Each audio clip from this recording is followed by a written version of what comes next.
खोलने के लिए एक डोरमैन जल्दी से भगाते हुए आया और उस कार के दरवाजे को खोलने लगा, जिसमें से black heels pastel pink colour की एक मैक्सी ड्रेस जो बैकलेस थी उसे पहने एक खूबसूरत सी लड़की यानी आर्या उतरी।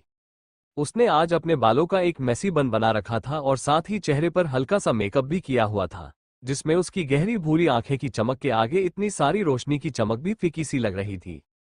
आर्या की ऐसी खूबसूरत देखकर वहां मौजूद सभी के मुंह खुला के खुला रह गए। हालांकि वो आज अपनी नॉर्मल लुक से बिल्कुल डिफरेंट लग रही थी और काफी हद तक किसी खूबसूरत सुपर मॉडल की तरह लग रही थी।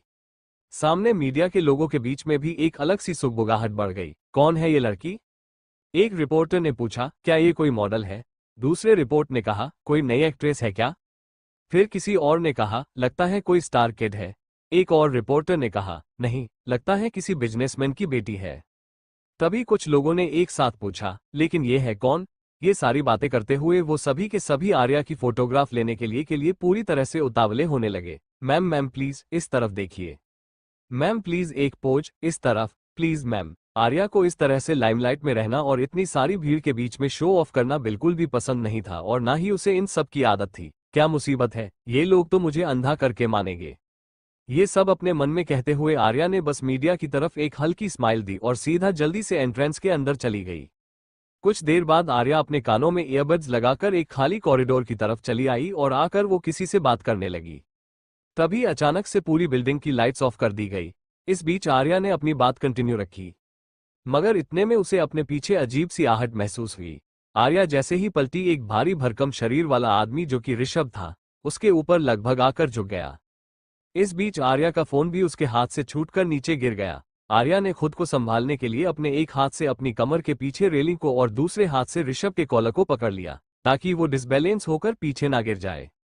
इस वक्त वो दोनों बिल्डिंग की करीब 48वें फ्लोर पर थे। इसका मतलब ये था कि अगर आर्या खुद को और लड़खड़ाते हुए ऋषभ को नहीं संभालती तो उसके साथ साथ वो भी नीचे गिरकर अपनी जान गंवा बैठती।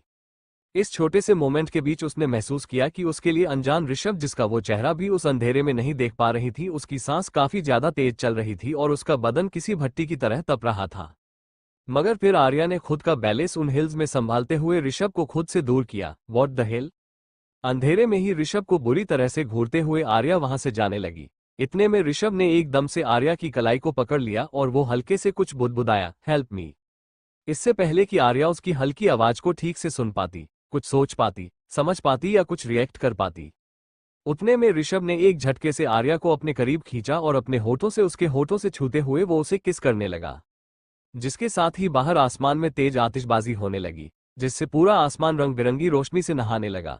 ये होटल की पार्टी में आए हुए सारे गेट्स के लिए की गई थी और इसीलिए सारी लाइट्स को भी ऑफ करवा दिया गया था। बाहर होती आतिशबाजी के बीच ऋषभ ने आर्या के होठों को छुआ तो उसकी सांसों के साथ साथ उसकी धड़कनों की भी रफ्तार एकदम बढ़ गई। वहीं आर्या की पूरी बॉडी के अंदर तो जैसे एक झटका सा लगा, जिससे वो पूरी तरह से सुन्न पड़ गई और ऋषभ आहिस्ता आहिस्ता उसके होठों को चूमने लगा। कुछ सेकंड्स तक तो आर्या पूरी तरह से ब्लैंक हो गई। ऋषभ की वो बॉडी हीट, उसकी खुशबू और उसका वो सॉफ्ट टच, उसका कुछ भी आर्या को गलत सेंस नहीं करा रहा था। मगर फिर भी जैसे ही ऋषभ के वो ठंडी हथेलियां आर्या की खुली बैक पर चलने लगी, उसी समय आर्या अपने सेंस में वापस आई और उसने तुरंत ही अपनी पूरी फोर्स लगाकर ऋषभ को खुद से अलग किया और एक उसके साथ ही में जोरदार तमाशा भी उसके गाल पर जड़ दिया। कमीने बेशरम इंसान, हाउ डेयर यू! आर्या ने लड़खड़ाते हुए ऋषभ को देखकर अंदाजा लगा लिया कि सामने वाला शख्स होश में नहीं था। आर्या ने तुरंत अपना फोन उठाया और वो वहां से जाने लगी। इतने में पूरे होटल की लाइट एकदम से ऑन हो गई और ऋषभ, जिसका गाल एक तरफ झुक गया था, वो आर्या को खुद से दूर जाते हुए देखता रह गया। यहां ऋषभ ने उसके जाने के बाद खुद को संभालने की कोशिश की और वो भी उस कॉरिडोर से जाने लगा। सूर्यवंशी निवास। आधी रात का समय। कुछ देर बाद ऋषभ अपने बाथरूम के शावर के नीचे ठंडे पानी में भीग रहा था। इस बीच ऋषभ ने खुद की बॉडी के ऊपर अच्छे से कंट्रोल पा लिया था, वरना उसे पता था कि ऐसी हालत के बाद उससे कोई ना कोई गलती जरूर हो सकती थी। मगर अभी भी उसके दिमाग में उस अनजानी लड़की की हल्की सी झलक जाने का नाम ही नहीं ले रही थी। आखिर वो लड़की कौन थी? दूसरी तरफ दिल्ली की सुनसान पड़ी एक सड़क पर ब्लैक कलर की बाइक पर टाइट फिटेड लेदर सूट पहने और ब्लैक हेलमेट लगाकर कोई लड़का नहीं बल्कि एक लड़की तेज रफ्तार में बाइक चला रही थी। और वो कोई ऐसी वैसी बाइक नहीं थी, बल्कि एक एक्सपेंसिव लग्जरी स्पोर्ट्स बाइक थी, जिसे देखकर उसकी स्पीड का अंदाजा लगाया जा सकता था। और वो लड़की भी अपनी बाइक को तेज रफ्तार में आगे बढ़ाए चली जा रही थी। उधर दूसरी तरफ एक सुनसान खंडहर जैसे इलाके में 4 लड़कों को अच्छे से कुर्सियों पर उनके हाथ पैर बांधकर बैठाया हुआ था। उनके चेहरों को भी काले रंग के एक नकाब से ढका हुआ था और उनकी दबी हुई आवाज से पता चल रहा था कि शायद उनके मुंह को भी बंद करके रखा गया था। उनकी हलचल बताने के लिए काफी थी कि वो लड़के अभी छूटने के लिए कितने बेचैन थे। तभी वहां 3 लंबे चौड़े और हटे गट्टे आदमी जो फुली ब्लैक आउटफिट से कवर अप थे वो आकर खड़े हो गए। उन तीनों की अभी बस आंखें ही दिखाई दे रही थी, जिससे उन्होंने एक दूसरे को इशारा किया और फिर उन तीनों में से एक आदमी ने बढ़कर उन चारों लड़कों की ऊपर से उन काले नकाब को हटा दिया। नकाब के हटते ही वो लड़के अपनी आंखों को खोलकर आसपास डरी सहमी नजरों से देखने लगे। गार्ड जेड, एंजल कहां तक पहुंचे हैं? जिस आदमी ने उन लड़कों के नकाबों को उतारा था, उससे सामने खड़े आदमी ने पूछा, जिसके जवाब में गार्ड जेड ने अपने हाथों में पहने हुए एक स्मार्ट वॉच में एक लोकेशन देखकर कहा, बस आने ही वाले हैं गार्ड एक्स। गार्ड एक्स ने अपना सिर हाँ में हिलाया और अपने पास खड़े उस तीसरे आदमी से कहने लगा, गार्ड वाई गो। इतना कहकर उसने हल्की सिर हिलाकर गार्ड वाई की तरफ इशारा किया, जिसे समझकर गार्ड वाई तुरंत ही वहां से जाने लगा। सामने बैठे उन लड़कों में से एक लड़का गुस्से से गार्ड एक्स की तरफ घूरे जा रहा था। उसकी आंखें बताने के लिए काफी थी कि वो क्या सवाल करना चाह रहा था। चिंता मत करो, बस कुछ देर और फिर तुम्हें सब पता चल जाएगा, गार्ड एक्स ने जैसे उस लड़के से कहा। तब वो लड़का अब और भी बुरी तरह से अपनी आंखें निकालते हुए गार्ड एक्स की तरफ घूराने लगा। ये देखकर गार्ड एक्स ने कहा, हाँ, मैं जानता हूं कि तुम यही कहना चाहते हो ना कि तुम जानते नहीं हो कि मेरा बाप कौन है, लेकिन मैं तुम्हें बता दूं कि हमें सब पता है। तुम्हारा नाम सैम चोपड़ा है, तुम मंत्री जी के बेटे हो, तुम्हारी माँ हाई कोर्ट में लॉयर है, फैमिली बैकग्राउंड बहुत स्ट्रांग है और तुम्हारा घमंड और रुतबा उससे कहीं ज्यादा। कुछ और जानना है तुम्हें अपने बारे? सैम की गुस्से से लाल आंखें देखकर गार्ड एक्स ने अपना एक कदम आगे बढ़ाया और उसकी आंखों में आंखें डालकर कहने लगा, तुम ये मत समझो कि हमने तुम्हें पैसों के लिए किडनैप किया है।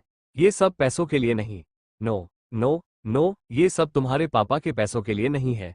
ये तो तुम्हारी की हुई गलती के प्रायश्चित कराने के लिए किया गया है। ये बात सुनकर उस लड़के फैल गई। वो चारों लड़के दूसरे को देखने लगे। कहीं ना कहीं उन्हें समझ आ गया था कि उन लोगों का मकसद कुछ और था। इतने में एक तेज बाइक के साइलेंसर की आवाज उन सभी के कानों में पड़ी, जिसे सुनकर गार्ड एक्स ने कहा, लो आ गया तुम्हारा पापों का प्रायश्चित, द बैड एंजल। उन सब ने देखा एक तेज रफ्तार में बाइक को चला रही एक लड़की उनकी आंखों के सामने आकर रुकी। वो लड़की बाइक से उतरी और अपना हेलमेट उतारकर उसने बाइक पर रखा। उसके उन कपड़ों और चेहरा लगे मास्क को देखकर वो लड़की बुरी तरह से घबरा गए। Welcome bad angel, guard x और गार्ड जेड ने एक साथ कहा, जिस पर एंजल ने उन लड़कों को देखकर कहा, मेरा वेलकम तो ठीक है, तो तुम लोगों ने इन चारों का वेलकम किया? इतना कहकर एंजल उन लड़कों के करीब आकर उन्हें बड़े ध्यान से देखने लगी और बोली, इनके चेहरे देखकर लगता है कि शायद इन्हें मेरे बारे में पहले से सब कुछ पता है। So welcome to my sweet hell boys. Bad angel अभी इस ब्लैक लेदर फिटेड शूट में काफी ज्यादा अट्रैक्टिव और साथ ही साथ पावरफुल लग रही थी, जिसे देखकर वो लड़के कुछ ज्यादा ही बेचैन होने लगे, क्योंकि वो अच्छे से जानते थे कि बैड एंजल कौन थी और क्या कर सकती थी। अरे तुम लोग इतना क्यों डर रहे हो? लगता है तुम्हें मेरी पूरी हिस्ट्री पता है। क्या करूं, मैं हूं बैड और बदनाम भी, तो तुम्हें जब अच्छे से पता ही है तो चलो बिना देरी की शुरुआत करते हैं। एंजल ने ये कहकर अपनी कमर के पीछे अपने हाथ बांधते हुए कहा, गार्ड जेड टर्न ऑन। ऑक एंजल, ये कहकर गार्ड जेड तुरंत ही अपने हाथ में लगे एक रिमोट का बटन प्रेस किया, जिससे सामने की दीवार पर एक प्रोजेक्टर स्क्रीन चलने लगी। उस प्रोजेक्टर स्क्रीन को ध्यान से देखते हुए उन लड़कों की आंखें धीरे धीरे फैलकर और भी ज्यादा बड़ी हो गई। उनके माथे पर पसीना भी बढ़ने लगा और साथ ही साथ उन लोगों की बेचैनी भी 2 गुना ज्यादा हो गई, जिसे देखकर एंजल ने उन लड़कों को अपनी गहरी आवाज में कहा, क्या हुआ? लगता है तुम सब बहुत समझदार हो। और हाँ, तुमने सही पहचाना। हॉस्पिटल के इस बेड पर लेटी हुई ये लड़की वही है जिसे तुमने 2 दिन पहले अपने इसी शरीर की हवस पूरा करने के लिए बर्बाद कर दिया। देखो ना, वो कितनी शांत और एकदम चुपचाप लग रही है। शुश। एंजल ने ये कहकर अपनी मास्क पर उंगली रखी और कुछ सेकंड की खामोशी को तोड़ते हुए आगे बोली, लेकिन 2 दिन पहले ये लड़की बिल्कुल भी ऐसी खामोश नहीं थी। तुम्हें याद है, ऐसी ही किसी जगह पर इस लड़की की चीखें गूंज रही होगी। वो चिल्लाई होगी, छूटने के लिए रहम की भीख मांग रही होगी। ध्यान से सुनो, शायद वो चीखें तुम्हें अभी भी सुनाई दे जाए। नहीं। अपनी बात कहकर एंजल उस प्रोजेक्टर की स्क्रीन की तरफ बढ़ने लगी और बोली, हॉस्पिटल के ट्रीटमेंट और वेंटिलेटर पर रहना कैसा होता है पता है तुम सबको। चलो आज एक्सपीरियंस करते हैं। उसके इतना कहते ही गार्ड एक्स ने तेज आवाज में कहा, गार्ड वाई राइट नाउ। उतने में ही गार्ड वाई एक ट्राली को घसीटते हुए उन लड़कों के करीब ले आया, जिसके आते ही एंजल में गहरी सांस भरकर कहा, चलो तो शुरू करते हैं। उसके उतना कहते ही तीनों XYZ गार्ड्स उस ट्रॉली से कुछ ना कुछ सामान निकालने लगे। यहाँ एंजल ने अपना चेहरा उस स्क्रीन की तरफ मोड़ लिया और वो उस लड़की की चल रही लाइव फोटोज को देखते हुए कहने लगी, तुम्हें पता है ऐसे ट्रीटमेंट में इंसान की जान तो बच जाती है, मगर उसी से कितनी तकलीफ भी उठानी पड़ती है, कितनी सारी सुइयां और पाइप्स आपकी बॉडी के अंदर डालने पड़ते हैं, पता है उस इंसान को कितनी तकलीफ पहुंचती होगी। एंजल के इतना कहते ही वो तीनों गार्ड उन चोरों लड़कों की बॉडी में एक्यूपंक्चर नीडल उनके हाथों पर लगने लगे, जिससे वो लड़की तेजी से चीख तो रहे थे, मगर उनका मुंह बंद होने की वजह से उनकी आवाजें उनकी गले में ही घूट रही थी। एंजल ने उस लड़की को देखते हुए आगे कहा, कितनी तकलीफ हुई होगी उस लड़की को, वो चीख रही होगी, चिल्ला रही होगी, बिल्कुल इसी तरह जैसे तुम लोग चिल्ला रहे हो, मुझे जाने दो, छोड़ दो, लेकिन तुम लोगों ने उसे नहीं छोड़ा, उसे मारा पीटा, दर्द दिया, तकलीफ दी, सिर्फ और सिर्फ अपनी वाइल्डनेस को शो ऑफ करने के लिए। एंजल की बात खत्म होते ही यहाँ उन तीनों गार्ड्स ने उन लड़कों की चेहरे पर अपने जोरदार हाथों से तमाचे लगाने शुरू किए, उनके बालों को नोचा, उनके कानों बुरी तरह मरोड़ा और साथ ही जलती हुई सिगरेट के सेक भी उनके शरीर पर देने लगे। एंजल पलटी और लड़कों की तरफ बढ़ने लगी, क्या हुआ, तकलीफ हो रही है? लेकिन असली तकलीफ तो अभी शुरू भी नहीं हुई है। वो रुकी और उसने अपने कमर पर लगा एक तेज धार वाला नाइफ निकाला और उसकी नोक को अपनी उंगली पर रखते हुए बोली, किसी ताजे जख्म पर जब कोई एंटीबायोटिक डालते तो कितनी दर्द होता है, इतना। ये कहकर एंजल उस नाइफ से तुरंत उस लड़के की जांघ पर एक गहरा कट लगा दिया। एंजल ने अपने नाइफ पर लगे खून को उस लड़के के ही शर्ट से पोंछते हुए कहा, फिर जब उस जख्म पर कोई भी एंटीसेप्टिक लगाया जाता है तो कितनी जलन होती है। उसके ऐसा कहते ही गार्ड वाई ने जल्दी से एक एंटीसेप्टिक की बोतल एंजल के हाथों में दे दी और वो उसे उस लड़के के घाव पर डालते हुए बोली, इतनी, जिससे वो लड़का रोते हुए और ज्यादा तड़पने लगा। एंजल उन लड़कों को गुस्से से घूरते हुए कहने लगी, पता है जब ये चीज शरीर के हर जख्म पर एक साथ की जाती है तो वो फीलिंग कैसी होती है। उसके इतना कहते ही गार्ड वाई और गार्ड जेड दोनों उन बड़ी बड़ी गर्म पानी की केन को उठाकर लाए और उन लड़कों के ऊपर डालने लगी, जिससे वो लड़के पूरी तरह से तड़प पड़े। उन लड़कों को इस तरह से देखकर एंजल ने अपनी मुठिया कस ली और उसकी आंखें नम होने लगी, मगर उसकी आंखों के ये आंसू शायद किसी और के लिए थे। इतने में उसने गार्ड एक्स को अपनी पॉकेट से निकलकर दो छोटी छोटी कांच की शीशियों दे दी, जिन्हें लेकर गार्ड एक्स ने उन शीशियों में भरे लिक्विड को 4 इंजेक्शन में भरकर उन्हें रेडी कर लिया और एक इंजेक्शन लाकर एंजल के हाथ में दे दिया। उस इंजेक्शन को देखते हुए एंजल ने उन लड़कों से कहा, घबराओ मत, जैसा कि तुम जानते हो इस इंजेक्शन से मैं तुम्हारी जान नहीं लूंगी, तुम तो डेमो बनकर वापस जाओगे, और मैं तुम्हें जिंदा इसलिए भी छोड़ रही हूँ क्योंकि कुछ मिसाल कुछ सबूत भी तो होने चाहिए ना अपनी कहानी के, और मैं उम्मीद करती हूँ कि वो लड़की जल्दी से ठीक भी हो जाए। इतना कहकर एंजल आगे बढ़ी और उसने उस लड़के की बाजू में एकदम से इंजेक्शन इंजेक्ट कर दिया, जिसके साथ गार्ड्स XYZ उन तीनों ने भी उन बाकी तीनों लड़कों के साथ भी सेम यही किया। ये सब कुछ खत्म करने के बाद एंजल जाकर अपनी बाइक पर बैठी और अपने हेलमेट को उठाकर उन लड़कों की तरफ देखते हुए कहने लगी, आगे से तुमसे ये गलती कभी सपने में भी नहीं होगी, और तुम्हारी ये हालत देखकर और लोगों से भी नहीं।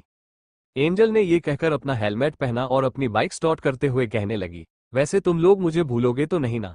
ओह, मैं भी ना, तुम लोग तो मुझे कभी भूल भी नहीं सकते हो। इतना कहकर एंजल अपनी बाइक को वहां से पूरी रफ्तार में दौड़ते हुए निकल गई, जिसके साथ ही उन लड़कों की आंखों के सामने अंधेरा छाने लगा और वो जल्द ही बेहोश हो गए। Episode 12 blue ocean apartment. यहाँ बाथरूम के सिंक में अपने चेहरे को धो रही आर्या ने खुद को सामने लगे शीशे में देखा और टॉवल होल्डर से टॉवल उठकर अपना मुंह पोंछने लगी। आर्या खुद को शीशे में देखते हुए अपने होठों को भिजते हुए बोली, उस बेशरम इंसान को तो मैं छोड़ूंगी नहीं, मुझे उसके बारे में बस एक बार पता चल जाए, या फिर वो मेरे सामने आ जाए, फिर मैं उसे बताती हूँ किसी लड़की को उसकी मर्जी के बगैर छूने की क्या सजा मिलती है। उसके इतना कहते ही अचानक से उसके मेन डोर की डोर बेल रिंग हुई। आर्या ने जाकर अपने CTC कैमरा में देखा तो एक सूट बूट पहने खड़ा एक आदमी उसके कैमरा की तरफ से अपनी पीठ मोड़े खड़ा हुआ था, जिसे देखकर आर्या थोड़ा हैरान हो गई। उसने जब हार कर दरवाजा खोला तो वो आदमी आर्या की तरफ पलटा, जिसे देखकर आर्या पूरी तरह से हैरान रह गई। तुम? वो आदमी अपने हाथों को हवा में फैलाकर बोला, हाँ मैं, और कौन? उस आदमी ने ऐसा कहा और उसने आगे बढ़कर आर्या को खुद के गले से लगा लिया। आर्या, आई मिस यू सो मच। हल्के घुंघराले बाल, लंबा चेहरा और एकदम attractive facial features, branded black formal suit, Rolex की वॉच। उस हैंडसम से देखने वाले इंसान ने आर्या के कंधों को पकड़ते हुए आगे कहा, कैसी हो तुम? आर्या जिसके जवाब में हल्की से मुस्कुराई और कहने लगी, मैं ठीक हूँ, मुझे तुम कैसे हो विजय? मेरा मतलब है कि आई एम सॉरी, मैं आज भी पार्टी में से। आर्या का इतना कहना हुआ कि विजय उसका हाथ पकड़कर उसे घर के अंदर ले आया और कहने लगा, आर्या रिलैक्स, वैसे मारना पड़ेगा, तुम्हारी किस्मत है बहुत अच्छी है। वो क्या हुआ कि मॉम पार्टी में गई थी, मगर उनकी एक खास फ्रेंड को अर्जेंटली हॉस्पिटल इमरजेंसी आ गई थी, इसलिए उन्हें पार्टी छोड़कर जल्दी जाना पड़ा। जब तक उनका मैसेज आया तब तक मैं पार्टी में पहुंच चुका था। वो मुझे भी वहां पार्टी में नहीं मिली, लेकिन तुम भी मुझे वहां नहीं मिली। क्या तुम पार्टी में आई भी थी या नहीं? आर्या विजय की बात को काटते हुए कहा, नहीं नहीं, ऐसा नहीं है, मैं उस पार्टी में गई थी। वो देखो मेरी ड्रेस वगैरह, ये सब अभी भी ऐसे ही पड़ा हुआ है। आर्या ने लिविंग रूम के सोफे पर पड़ी हुई अपनी ड्रेस और उसके पास ही पड़ी अपनी हिल्स को और इशारा करते हुए ऐसा कहा और आगे बोली, मैं गई थी, लेकिन बहुत देर तक मैंने तुम्हारा और तुम्हारी मॉम का वेट किया। जब तुम नहीं आए तो फिर मुझे वहां पर बोर होने लगी और फिर मैं वहां से चली आई। एम राइट, हम? विजय ने आर्या की बात को पूरा करते हुए कहा, जिस पर आर्या ने थोड़ा हिचकिचाते हुए कहने लगी, हाँ ऐसे ही समझ लो। जब आर्या ये सब कह रही थी तब विजय एक हल्की सी मुस्कान के साथ उसे बड़े प्यार से निहार रहा था, जिससे आर्या को थोड़ा अजीब सा महसूस हुआ और उसने अपने हाथ को जो विजय ने अभी तक पकड़ रखा था उसे छुड़ाने की कोशिश करते हुए कहा, तो तुम कितने बजे आए? विजय ने आर्या दूसरे हाथ को भी पकड़कर उसे अपनी ओर करीब किया और कहने लगा, बातें तो बाद में भी करते रहेंगे, पहले मुझे तुम कम से कम ठीक से देखा तो लेने दो। विजय के ऐसा कहने पर आर्या हल्के से मुस्कुराई, मगर वो अभी इतना अनकंफर्टेबल फील कर रही थी कि वो अभी विजय से आंखें भी नहीं मिल पा रही थी। विजय ने आर्या के खुले हुए बालों को उसके चेहरे से कान के पीछे करते हुए कहा, वैसे तुम्हारे चेहरे की ग्लो को देखकर लग रहा है कि आज तुम सच में बहुत खूबसूरत लग रही होगी, जिसे मैंने मिस कर दिया।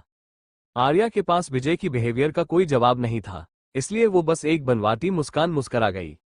तभी विजय आर्या की नेक को थामकर उसके होठों की ओर झुकने लगा, मगर इससे पहले कि वो आर्या के होठों को खुद के होठों से छू पाता, उससे पहले ही आर्या ने विजय की सीने पर हाथ रखकर उसे खुद से दूर करते हुए कहा, विजय वेट, मुझे लगता है कि तुम्हें इस वक्त यहाँ पर नहीं होना चाहिए। विजय ने कंफ्यूजन के साथ आर्या को देखते हुए पूछा, क्यों, क्या हुआ?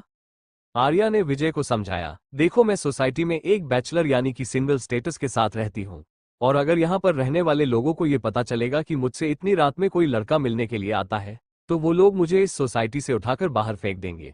सो प्लीज जरा समझो, तुम अभी यहाँ से जाओ, हम सुबह बात करते हैं, ओके?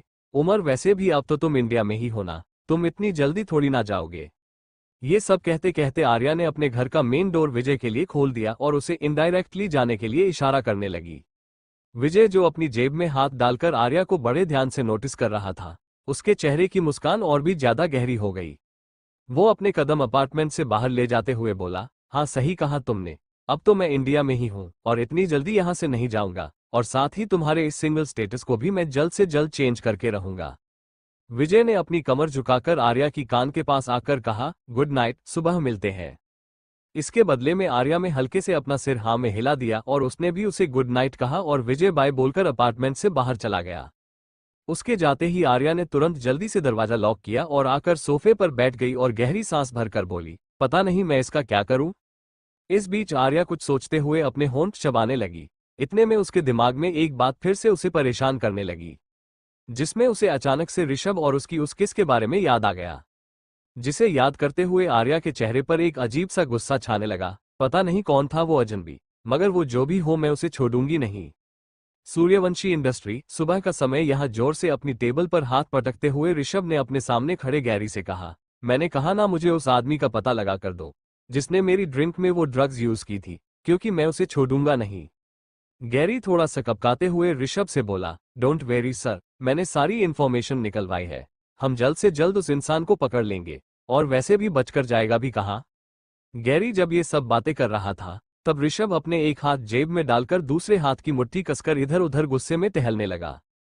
और यहाँ गैरी ने अपनी बात आगे बढ़ाते हुए ऋषभ से कहा, मेरी एक बात समझ में नहीं आ रही है सर, इतनी बड़ी पार्टी में आप पर ऐसे ड्रग्स का यूज कौन करेगा, और वो भी कैसे ड्रग्स का जिसमें, मेरा मतलब है कि मुझे लगता है कि वो आपको बदनाम करना चाहता है।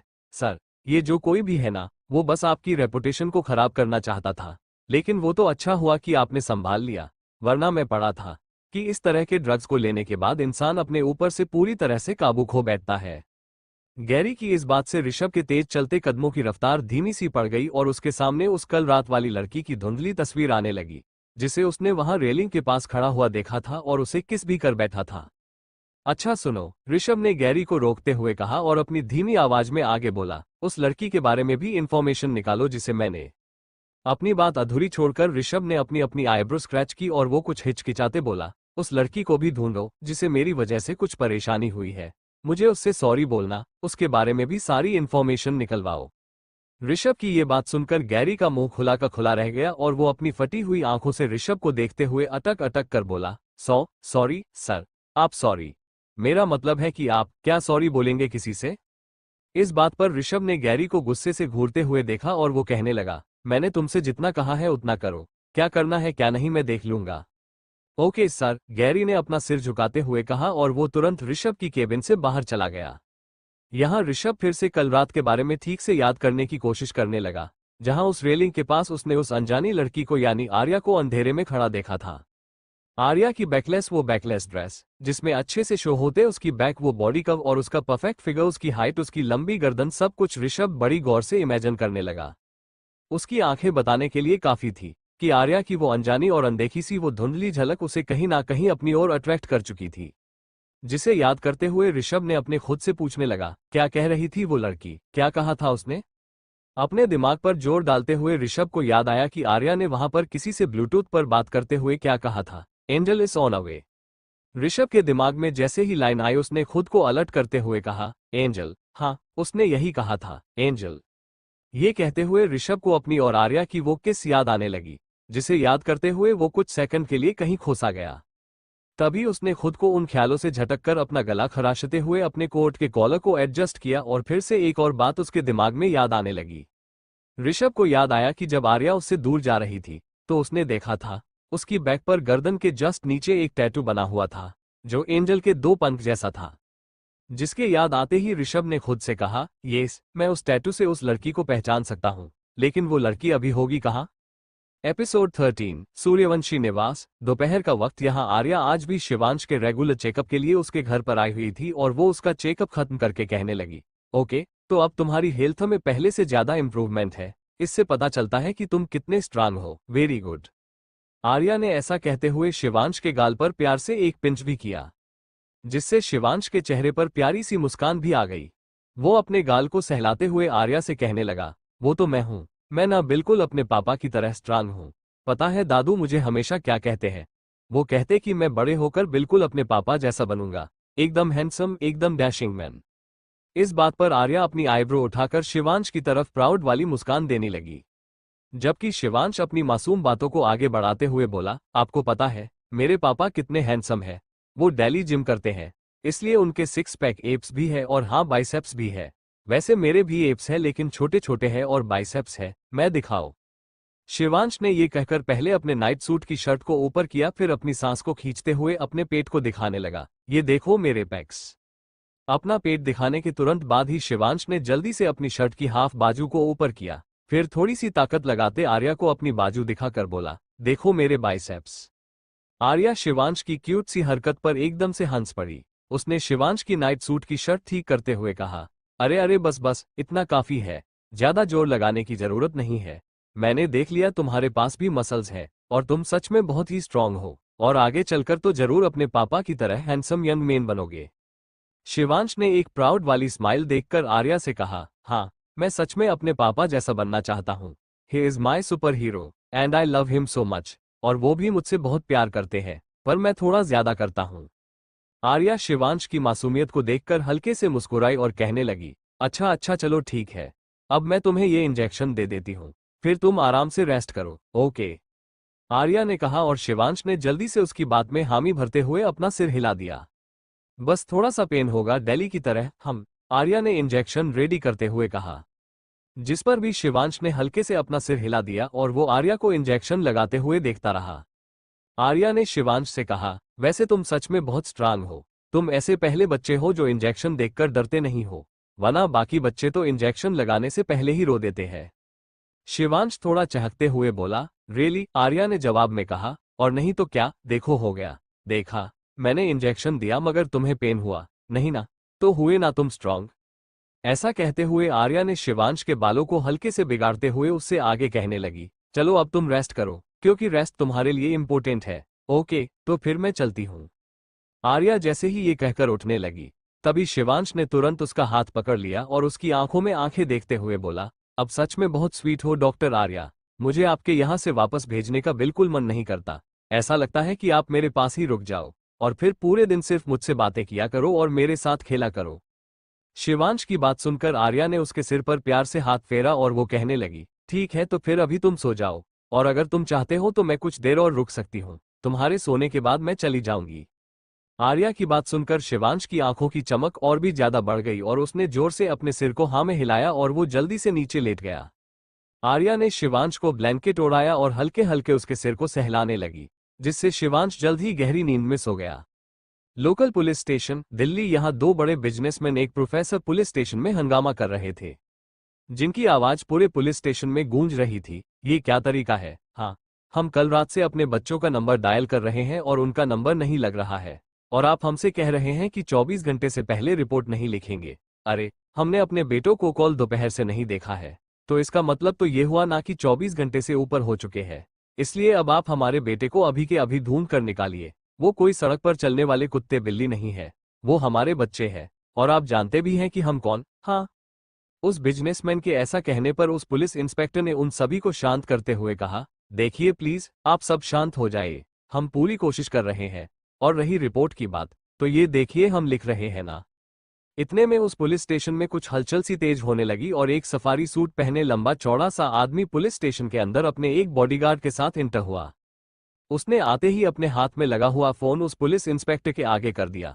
उस पुलिस इंस्पेक्टर ने जैसे ही उस फोन को लेकर अपने कान पर लगाया, वो तुरंत सामने की आवाज सुनकर अपनी जगह पर खड़ा हो गया। अरे मंत्री जी, आप क्यों, क्या हुआ? सामने से मंत्री यानी लोकेश चोपड़ा ने भारी आवाज में कहा, हमारा बेटा सैम कल से घर नहीं लौटा है। हमें लगा था कि बच्चों के साथ मौज मस्ती करने के लिए गया होगा, सुबह तक वापस आ जाएगा, लेकिन अब उसका कोई अता पता नहीं है। हम अपनी तरफ से पता लगा चुके हैं, अब तुम भी जरा पता लगाओ। पुलिस इंस्पेक्टर ने अपने सामने खड़े और बिजनेसमैन और प्रोफेसर को देखा और फिर फोन पर कहने लगा, मंत्री जी, क्या आपका बेटा भी? सफेद कुर्ता पजामा काली कोटी पहने बैठे लोकेश चोपड़ा जल्दी से अपनी जगह पर खड़ा हुआ और थोड़ा चिल्लाते हुए बोला, क्या कहना चाहते हो तुम, और आखिर हुआ क्या है? इंस्पेक्टर ने लोकेश की बात का जवाब दिया, वो तो हमें भी नहीं पता है कि आखिर हुआ क्या है, लेकिन हम ये जरूर समझ रहे हैं कि कुछ ना कुछ तो गड़बड़ जरूर है। उस इंस्पेक्टर के इतना कहते ही सामने से एक कांस्टेबल भागते हुए आया और हौंफते हुए बोला, सर। इंस्पेक्टर ने कांस्टेबल को डांटते हुए कहा, अरे क्या हुआ है, जल्दी बोलो। कांस्टेबल ने थोड़ा डरते हुए जवाब दिया, वो सर, बैड एंजल। उसके इतना कहते ही उस इंस्पेक्टर के हाथों से वो फोन लगभग खुद ब खुद ही नीचे आ गया और मंत्री जी सामने से चिल्लाते रह गए। कुछ देर बाद ही हर जगह एकदम अफरा तफरी सी मच गई। पुलिस स्टेशन से लेकर हॉस्पिटल तक और हॉस्पिटल से लेकर मीडिया तक सब लोगों की हलचल अचानक से बढ़ गई। कुछ ही घंटों में हर न्यूज चैनल पर एक ही ब्रेकिंग न्यूज चलने लगी। ब्रेकिंग न्यूज, 3 दिन पहले हुए उस नाबालिग लड़की के रेप केस ने एक नया मोड़ ले लिया है। जिन गुनहगारों को पिछले 72 घंटों से पुलिस ढूंढ भी नहीं पा रही थी, उन्हें गुनहगारों के लिए बैड एंजल के नाम से मशहूर लड़की ने ढूंढ निकाला और उन्हें सजा भी दे डाली। हर बार की तरह इस बार भी बैड एंजल ने बिल्कुल उसी तरह से उन गुनहगारों को भी सबक सिखाया है। मगर हैरानी की बात तो यह है कि वो सभी चारों गुनहगार किसी मिडिल क्लास फैमिली से नहीं है, बल्कि वो चारों लड़के अच्छे खासे परिवारों से आते हैं, जिनमें से एक मंत्री लोकेश चोपड़ा के इकलौते बेटे सैम चोपड़ा का नाम भी शामिल है।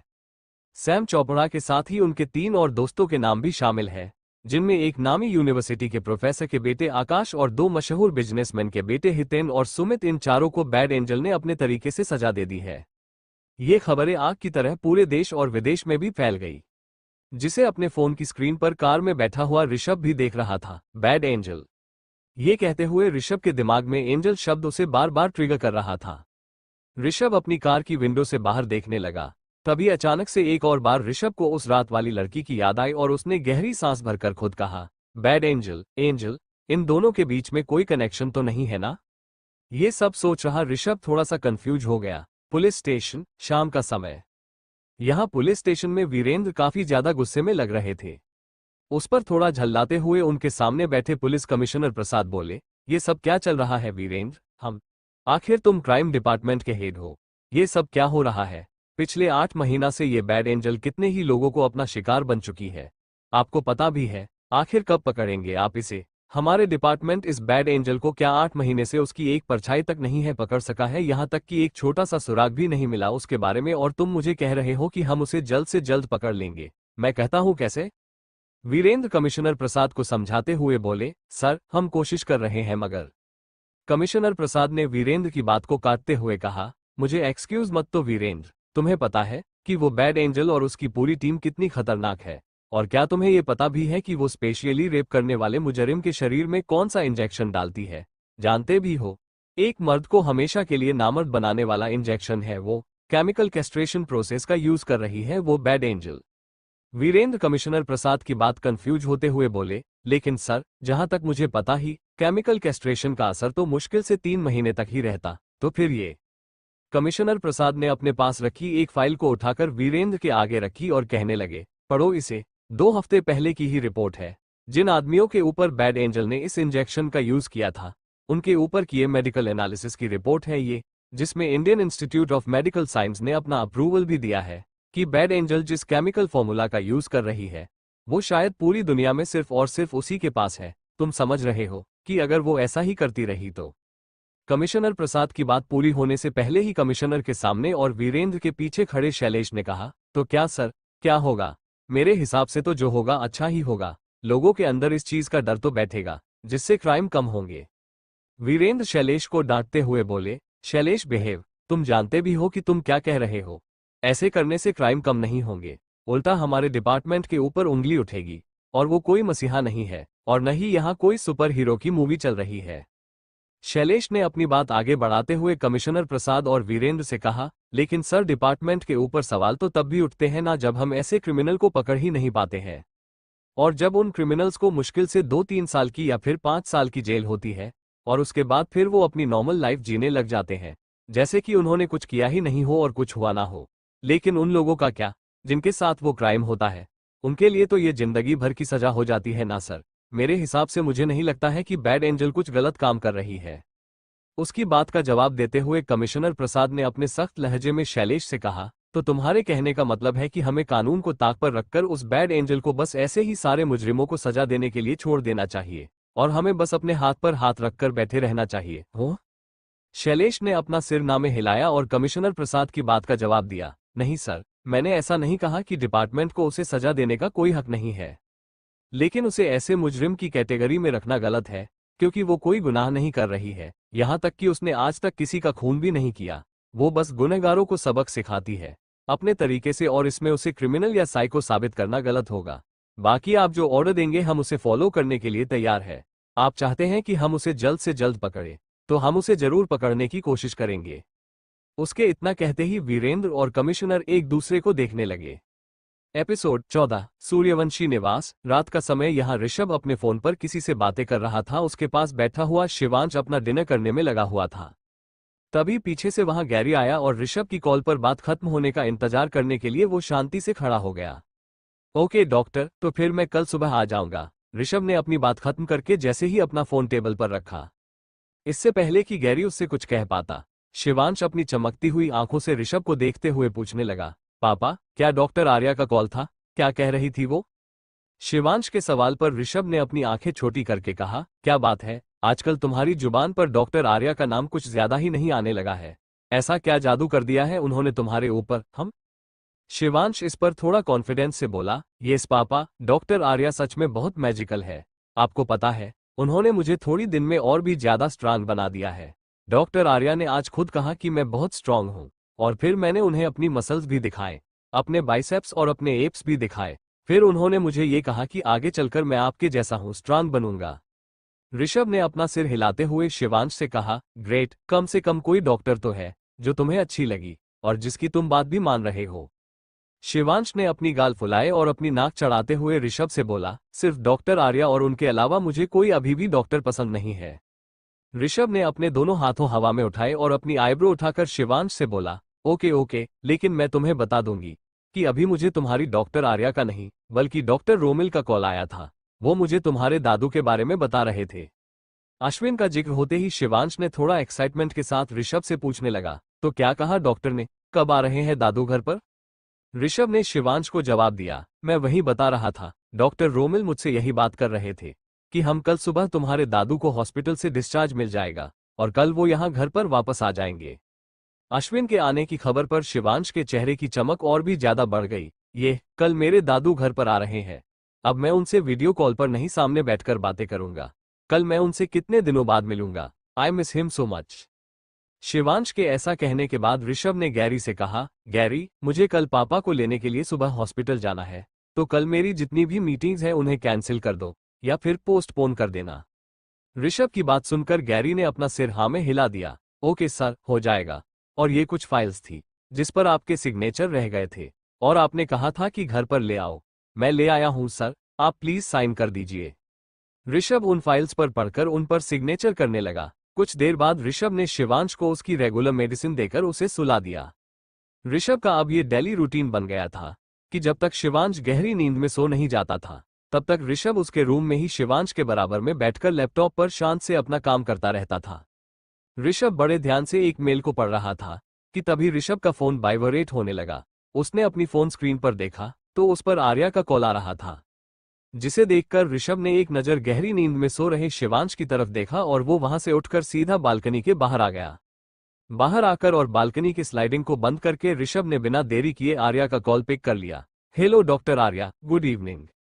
आर्या जो अपने अपार्टमेंट के किचन में खड़े होकर अपने लिए कॉफी रेडी कर रही थी, वो ऋषभ से बोली, गुड इवनिंग मिस्टर सूर्यवंशी। वैसे आज आपने मुझसे डायरेक्ट ये नहीं पूछा कि मैंने आज आपको क्यों कॉल किया? आर्या की बात पर ऋषभ के चेहरे पर एक हल्की सी मुस्कान आ गई और वो आर्या से बोला, वो क्या है कि गलतियां सिर्फ एक बार की जाती है और अगर उसे बार बार किया जाए तो वो इंसान बेवकूफ कहलाता है। आर्या ने ऋषभ की बात का जवाब देते हुए कहा, ओह, तो लगता है कि आप कहीं मुझे इनडायरेक्टली ये बताने की कोशिश तो नहीं कर रहा है ना कि आप कितने स्मार्ट है और आपका आईक्यू लेवल कितना हाई है? ऋषभ ने अपनी जेब में हाथ डालकर आर्या से कहा, मैंने ऐसा तो नहीं कहा। आर्या ने अपनी कॉफी का एक सिप लेते हुए कहा, तो ऑब्वियसली मैंने आपका आईक्यू लेवल जानने के लिए तो कॉल नहीं किया होगा। ऋषभ ने अपनी आईब्रो उठाते हुए आर्या से कहा, तो फिर क्या मुझे यही पूछना चाहिए था कि आपने कॉल क्यों किया? आर्या अपने सोफे पर बैठते हुए ऋषभ से बोली, तो फिर मैं ही बता देती हूँ कि मैंने आपको कॉल क्यों किया है। आर्या थोड़ा रुकी और आगे बोली, मुझे शिवांश की एक ईसीजी रिपोर्ट रेडी करना है, मगर आपने कहा कि आप शिवांश को दिल्ली हॉस्पिटल नहीं भेजना चाहते हैं, लेकिन ये रिपोर्ट घर पर भी तो नहीं बन सकती है, इसलिए शिवांश को, मेरा मतलब कि आपको शिवांश को कल हॉस्पिटल लेकर आना होगा। ओके, ऋषभ ने आर्या की बात का जवाब देते हुए कहा। फिर अचानक से ऋषभ को जैसे ही कुछ याद आया उसने खुद की ही बात को काटते हुए कहा, not okay, I am sorry. Rishabh के ऐसा कहने पर आर्या ने थोड़ा कंफ्यूज होते हैं पूछा, क्यों, क्या मिस्टर सूर्यवंशी, क्या कल शिवांश का आना पॉसिबल नहीं है? ऋषभ ने अपनी आईब्रो को स्क्रैच करते हुए आर्या से कहा, डॉक्टर आर्या, वो क्या है कि मैं कल अवेलेबल नहीं हूँ, मुझे कुछ अर्जेंट काम है, बट डोंट वरी, मैं गैरी के साथ शिवांश कल हॉस्पिटल भेज दूंगा। आर्या ने बड़े ही कैजुअल तरीके से ऋषभ से कहा, रिलैक्स मिस्टर सूर्यवंशी, आप मुझे सॉरी तो ऐसे ही बोल रहे थे जैसे कि आपका ही ईसीजी होना था, बट डोंट वरी, मुझे आपकी हार्ट रेट को मेजर नहीं करना है, मुझे शिवांश को चेक करना है, आप अपने इंपॉर्टेंट काम कर सकते हैं। ऋषभ ने रेलिंग को पकड़ते हुए आर्या से कहा, डॉक्टर आर्या, मुझे ऐसा क्यों लग रहा है कि आप मुझे टोंट कर रही है? मैं जानता हूं कि एज अ फादर मेरी रिस्पॉन्सिबिलिटी बनती है कि मुझे शिवांश के साथ हर टाइम पर अवेलेबल रहना चाहिए, लेकिन शायद मैं आपको नहीं समझा सकता हूं, मगर मैं सच में शिवांश के साथ होना चाहता हूं। आर्या ने एक तिरछी मुस्कान के साथ ऋषभ से कहा, मैं समझ सकती हूं मिस्टर सूर्यवंशी, मगर ना तो मैं आपको टोंट कर रही थी और नहीं मेरा कोई ऐसा इंटेंशन था, लेकिन मैं एक बात जरूर कहना चाहूंगी। देखिए मिस्टर सूर्यवंशी, बच्चों को अपने पेरेंट्स की सबसे ज्यादा जरूरत होती है तब जब वो थोड़ा सा वीक महसूस करते हैं। हाँ, शिवांश स्ट्रांग है मेंटली भी और फिजिकली भी, लेकिन एज अ पेरेंट आपकी और आपकी वाइफ की ये रिस्पॉन्सिबिलिटी बनती है कि वो हर बार अपने बच्चों के साथ सही टाइम पर उसे मोटिवेट करे। माना आप नहीं आ सकते, लेकिन कम से कम आपकी वाइफ को तो अपने बेटे के साथ रहना चाहिए ना, है ना? आर्या की बात सुनकर ऋषभ के चेहरे की एक्सप्रेशन एक पल में ही चेंज हो गए। वो थोड़े सख्त लहजे में और अपनी ठंडी आवाज में आर्या से कहने लगा, मैं कोशिश करूंगा कि मैं कल शिवांश के साथ ही हॉस्पिटल आ सकूं। So thank you for informing me, good night. Good night, Arya ने ऋषभ को बदले में कहा और ऋषभ ने तुरंत ही आर्या को कॉल कट कर दिया। ऋषभ, जिसके चेहरे पर अभी कुछ सेकंड पहले काफी ज्यादा पोलाइटनेस झलक रही थी, तो वहीं अब ऋषभ के चेहरे पर गुस्से से काफी ज्यादा स्ट्रेस नजर आने लगा। Episode 15 Lavanya beauty product industry, new Delhi. देश की इस बड़ी सी ब्यूटी प्रोडक्ट ब्रांड की कंपनी की इस ऊंची सी बिल्डिंग में यहां वर्कर्स के लिए एक सक्सेस पार्टी रखी गई थी, जिसके खत्म होने पर इस बिल्डिंग से निकलते हुए कुछ लड़कियों ने एक दूसरे से फुसफुसाते हुए कहा, "हेया, मैंने उसका आईडी कार्ड चुरा लिया। अब मैं बहाने से उसके साथ जाऊंगी।" उसके साथ उसकी बाइक पर उसके पीछे बैठकर उसकी साथ दो और लड़कियां चल रही थीं। उनमें से दूसरी लड़की ने उस लड़की को डांटते हुए कहा, "क्या यार, हम लोगों ने डिसाइड किया था ना कि इस बार मैं जाऊंगी, तो तुम लोग उसका पीछा क्यों नहीं छोड़ देते हो?" तीसरी लड़की ने उन दोनों की लड़ाई को शांत करते हुए कहा, "चिल यार, क्या करें, वो है ही इतना हैंडसम, हॉट और डैशिंग कि हर लड़की उसके साथ लिफ्ट पर जाना चाहती है, उसकी बाइक के पीछे बैठकर उससे चिपक जाना चाहती है।" पहली लड़की ने मुंह बनाते हुए कहा, "हाँ, लेकिन वो किसी को भाव दे तभी तो बात बने ना।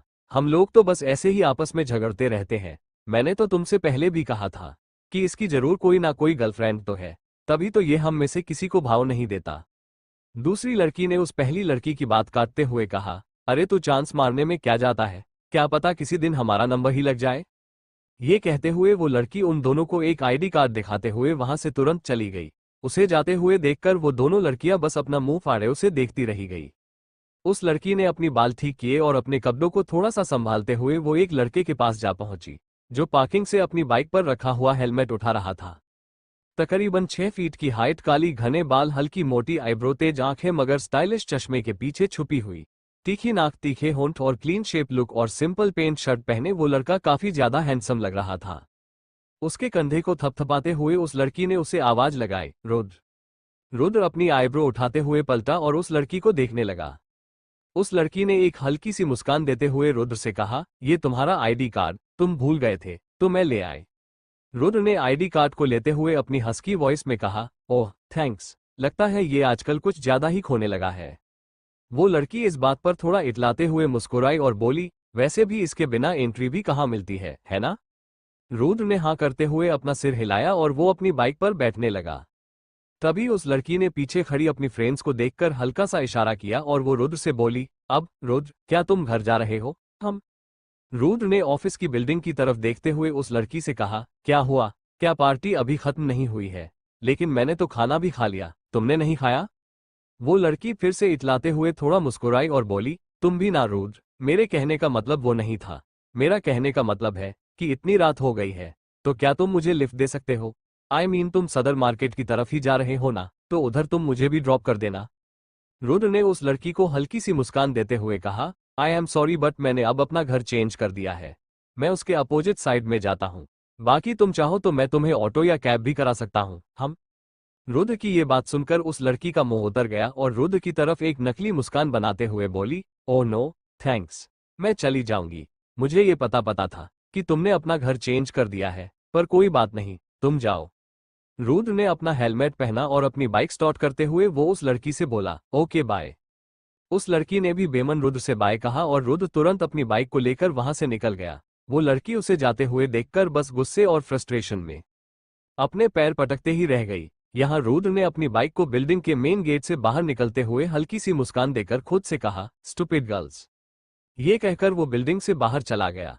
27 साल का Rudra Lavanya beauty product company में कॉस्मेटिक केमिस्ट था। ये कंपनी इंडिया की top leading beauty product company में से एक थी, जो पिछले 3 सालों से नंबर 1 पर बनी हुई थी। रुद्र ने जल्द ही अपनी बाइक अपने घर के सामने लाकर रोक लिया। उसे वहीं पार्क करके उसने मेन गेट को भी बंद कर लिया। रुद्र का घर सिंपल सा मिडिल क्लास फैमिली के लिए बना हुआ एक छोटा और सिंपल सा मकान था, जो कि एक शांत कॉलोनी में बना हुआ था, जहां पर किसी को किसी से कोई मतलब नहीं था। रुद्र घर के अंदर आया और उसने पूरे घर की लाइट्स ऑन की और एक गहरी सांस भरकर उसने अपने हेलमेट और एक पैकेट को वहीं टेबल पर रख दिया। रुद्र घर में अकेला रहा करता था, मगर फिर भी उसका पूरा घर एकदम सेटल था। उस घर को देखकर लग ही नहीं सकता था कि इस घर में कोई बैचलर लड़का अकेला रहा करता था। सब चीज अपनी जगह पर बड़े कायदे से रखी हुई थी। रुद्र अपने बेडरूम में जाते हुए अपनी शर्ट की स्लीव्स के बटन खोलकर उन्हें फोल्ड करने लगा। बेडरूम में आते ही रुद्र ने एक गहरी सांस छोड़ी और फिर उसने तुरंत ही अपने आंखों पर चढ़े ग्लासेस को उतारकर ड्रेसिंग टेबल पर रख दिया। रुद्र ड्रेसिंग टेबल के उस आईने में खुद को देखते हुए उसके पीछे उसमें दिखाई दे रही है उस कवर्ट को बड़े गौर से देखने लगा। रुद्र पलटा और अपनी कवर्ट को सेकंड तक यूं ही देखते हुए उसने किसी को कॉल मिलाया। 2-3 रिंग के बाद ही सामने से किसी ने फोन उठाया और रुद्र ने पूछा, क्या तुम वहां हो? सामने से एक लड़के की आवाज आई, हाँ मैं यही हूँ, लेकिन अगर तुम यहाँ आ रहे हो तो प्लीज मेरे लिए कुछ खाने के लिए ले आना, बहुत भूख लगी है। रुद्र ने बस ओके कहा और कॉल कट करते हुए वो बाहर अपने हेलमेट के साथ रखे उस खाने के पैकेट को उठाकर बेडरूम के अंदर ले आया। रुद्र ने कुछ सोचते हुए अपनी कवर्ट को खोला और उसने वहां तंगी अपनी सारी शर्ट को साइड करने लगा। इसके बाद उसने वही पीछे के साइड में शो हो रही है कंपार्टमेंट को खोला। रुद्र के ऐसा करते ही वहां एक फिंगरप्रिंट स्कैनर दिखाई देने लगा। उस स्कैनर पर रुद्र ने अपनी 5 उंगलियों को स्कैन किया। तुरंत एक्सेस मिल गया और अचानक से वो कवर्ट थोड़ा सा मूव हो गया। रुद्र ने अपनी कवर्ट को बंद करके उसे बस हल्का सा धक्का लगाकर थोड़ा आगे की तरफ खिसका लिया। वो कवर्ट किसी दरवाजे की तरह स्लाइड होकर आगे आ गई और रुद्र वहां पीछे बने एक हिडन डोर के पास ही बने एक और फिंगरप्रिंट स्कैनर पर अपने फिंगरप्रिंट लगाकर एक्सेस करके अंदर चला गया। तो वहीं वो कवर्ट फिर से अपनी जगह पर वैसे के वैसे ही सेटल हो गई जैसे कि वो कोई नॉर्मल रूम हो। रुद्र सीढ़ियों से नीचे उतारते हुए एक बेसमेंट में पहुंचा, जो उसके घर का ही बेसमेंट था, मगर काफी बड़ा बेसमेंट था। वो जैसे जैसे सीढ़ियों से उतर रहा था, उस बेसमेंट की ऑटोमेटिक लाइट्स खुद ब खुद जलने लगी। वो कोई आम बेसमेंट नहीं था, बल्कि किसी बड़ी केमिस्ट्री लैब जैसा लग रहा था। हर तरफ अलग अलग केमिकल्स की smell, burner, test tube, beakers, funnel और कुछ अलग अलग सी खुशबू, जिसे फील करते हुए रुद्र ने तेज आवाज लगाकर कहा, ओले कहाँ हो तुम? एक टेबल के नीचे से एक हाथ ऊपर आया और थोड़ी गोल मटोल सा देखने वाला लड़का अपना चश्मा ठीक करते हुए रुद्र से बोला, मैं यहाँ हूँ, बस मेरी पेंसिल गिर गई थी, वहीं उठा रहा था। रुद्र गुस्से से ओले को देखते हुए कहा, ये अजीब सी स्मेल किस चीज की है, क्या किया है तुमने? ओले एक छोटी सी कांच की शीशी को उठाकर रुद्र के पास ले आया और उससे बोला, वो मैंने अपने लिए एक परफ्यूम बनाया है, देखो कितना अच्छा है। रुद्र ने अपने एक हाथ को जेब में डालते हुए ओले से कहा, तुम कहीं जाते भी हो जो तुम्हें परफ्यूम की जरूरत पड़ेगी, और ये लो अपना खाना। ओले ने जल्दी से खाने की पैकेट को खोला और उसने सूंघते हुए कहा, मुझे सच में इसकी जरूरत थी। रुद्र ने वहां रखी एक बड़ी सी टेबल की तरह बड़ा और उसे कहने लगा, और 1 घंटे पहले वो फूड डिलीवरी वाले को मैं किसी भूत को खाना देने के लिए भेजा था ना। ओले अपनी कुर्सी पर बैठते हुए रुद्र से बोला, काम करते हुए भूख लग जाती है बॉस, तुम क्या समझोगे? रुद्र ने एक गहरी सांस भरकर ओले से कहा, और हमारा प्रोजेक्ट, क्या उसमें कुछ स्पेशल हुआ? ओले ने रुद्र से कहा, नहीं, मुझे नहीं लगता कि वो इतनी जल्दी हो पाएगा। रुद्र ने अपना सिर हिलाकर अपनी पेंट की जेब से दी छोटी छोटी कांच की शीशियों को निकालकर टेबल पर रख दिया, जिसे देखकर ओले ने रुद्र से कहा, तुम आज फिर से ये ले आए, लेकिन अगर तुम्हारी कंपनी को ये पता चल गया कि तुम इम्पोर्टेड ये केमिकल वहां से चुरा कर ला रहे हो, तो कहीं लेने की देना पड़ जाए। रुद्र ने अपनी दोनों हाथों को जेब में डालते हुए ओले से कहा, किसी को पता नहीं चलेगा, मगर जब तक मेरा काम पूरा नहीं हो जाता तब तक मुझे ये रिस्क उठाना ही पड़ेगा।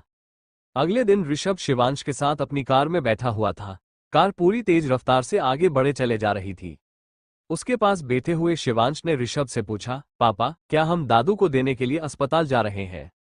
ऋषभ ने शिवांश की बात का जवाब देते हुए कहा, नहीं, तुम्हारे कुछ टेस्ट होने हैं, इसलिए हम तुम्हारे डॉक्टर आर्या से मिलने जा रहे हैं। ऋषभ ने इतना कहते हुए शिवांश की आंखों की चमक बढ़ गई और वो थोड़ा खुश होते हुए बोला, क्या आप आज सच में आज डॉक्टर आर्या से मिलोगे?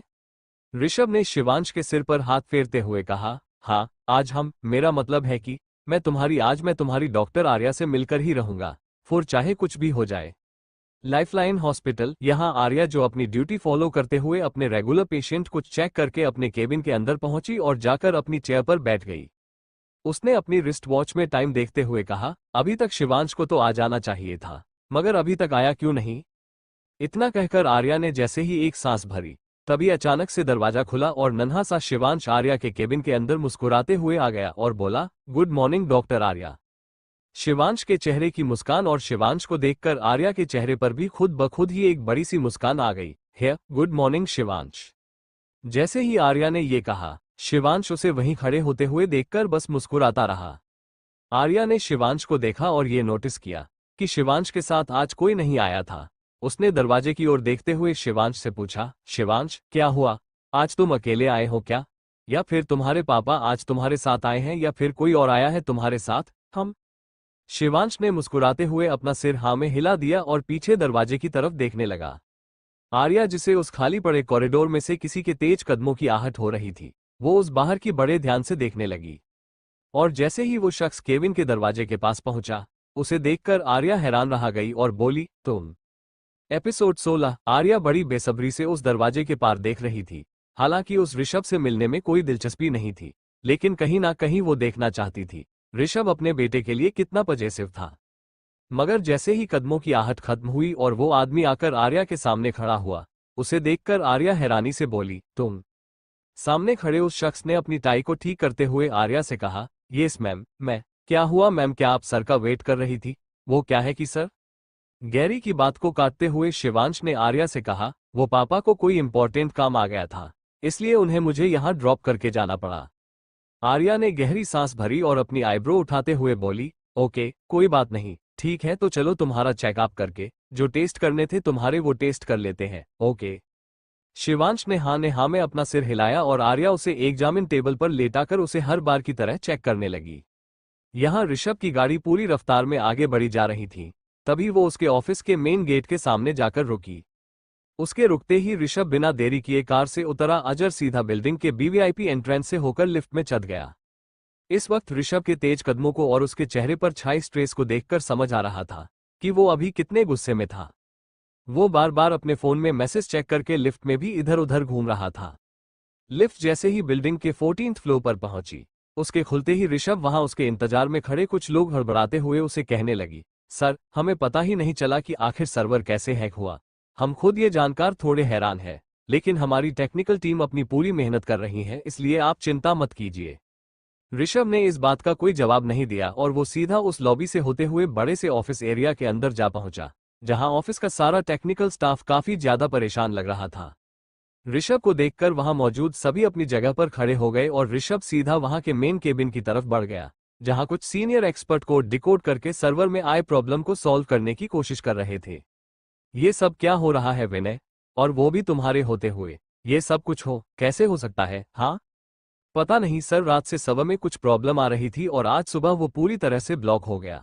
अब तो समझ में नहीं आ रहा है, यहां तक कि मेरी भी समझ में नहीं आ रहा।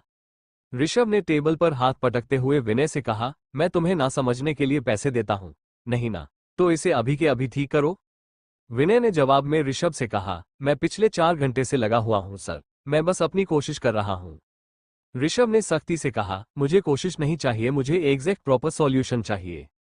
विनय ने अपने हाथ उठते हुए कहा, सॉरी सर, लेकिन ये पॉसिबल नहीं हो पाएगा। अभी जिस तरह से सिचुएशन चल रही है, मुझे लगता है कि ये उस तरह की हैकिंग नहीं है, ये बहुत ज्यादा हाई लेवल है सर। ऋषभ ने अपनी कमर झुकाई और वो विनय की आंखों में आंखें डालकर बोला, मैंने तुम्हें यहां पर ना सुनने के लिए नहीं रखा है विनय, जल्दी से इस वायरस को रिमूव करने की कोशिश करो। विनय ने कुछ टाइपिंग करते हुए कहा, मैं कोशिश कर रहा हूं सर, लेकिन पता नहीं क्यों ये हो ही नहीं रहा है। हाँ, कर बेनी होता तो उसकी हेल्प ले सकते थे, वो ऐसे हैकर्स को सबक सिखाने में माहिर है। लेकिन बेनी का जिक्र होते ही ऋषभ विनय को घूर कर देखने लगा, जिस पर विनय ने हल्के से अपना सिर खोजाया और लैपटॉप पर अपनी उंगलियां चलाते हुए बोला, मैं कर रहा हूं सर, मैं कर रहा हूं। ऋषभ उस केबिन में ही गुस्से से और कुछ टेंशन से इधर उधर घूमने लगा। इसमें ही आधा घंटा कब निकल गया ये शायद ऋषभ को भी पता नहीं चला। इतने में विनय अपना सिर पकड़कर बोला, ओ नो सर, ये तो अब फाइनेंशियल डिपार्टमेंट तक स्प्रेड हो रहा है, अब मैं क्या करूं? ऋषभ विनय के ऊपर चिल्लाकर बोला, ये भी तुम मुझसे पूछ रहे हो कि मैं क्या करूं? जल्दी से कुछ करो। विनय डरते डरते जल्द से जल्द उस वायरस को सिस्टम से निकालने की कोशिश करने लगा। विनय अपने होठों को भेजते हुए ऋषभ से बोला, सर नहीं हो रहा है, और अगर हमने इसे आधे घंटे के अंदर नहीं रोका तो बेनी को कॉल करो। ऋषभ ने विनय की बात को बीच में ही रोकते हुए कहा। ऋषभ के ऐसा कहते ही वहीं उसके पास खड़े एक टेक्निकल स्टाफ मेंबर ने अपना सिर हाँ में हिलाया और तुरंत एक नंबर डायल कर दिया, जिस पर रिंग होने के बावजूद भी किसी ने कॉल रिसीव नहीं किया। ऋषभ जो अपनी जेब में हाथ डालकर काफी गुस्से में खड़ा हुआ था, उसे देखते हुए स्टाफ में करने एक और बार बेनी को कॉल मिलाया, मगर बेनी ने ये कॉल भी रिसीव नहीं किया।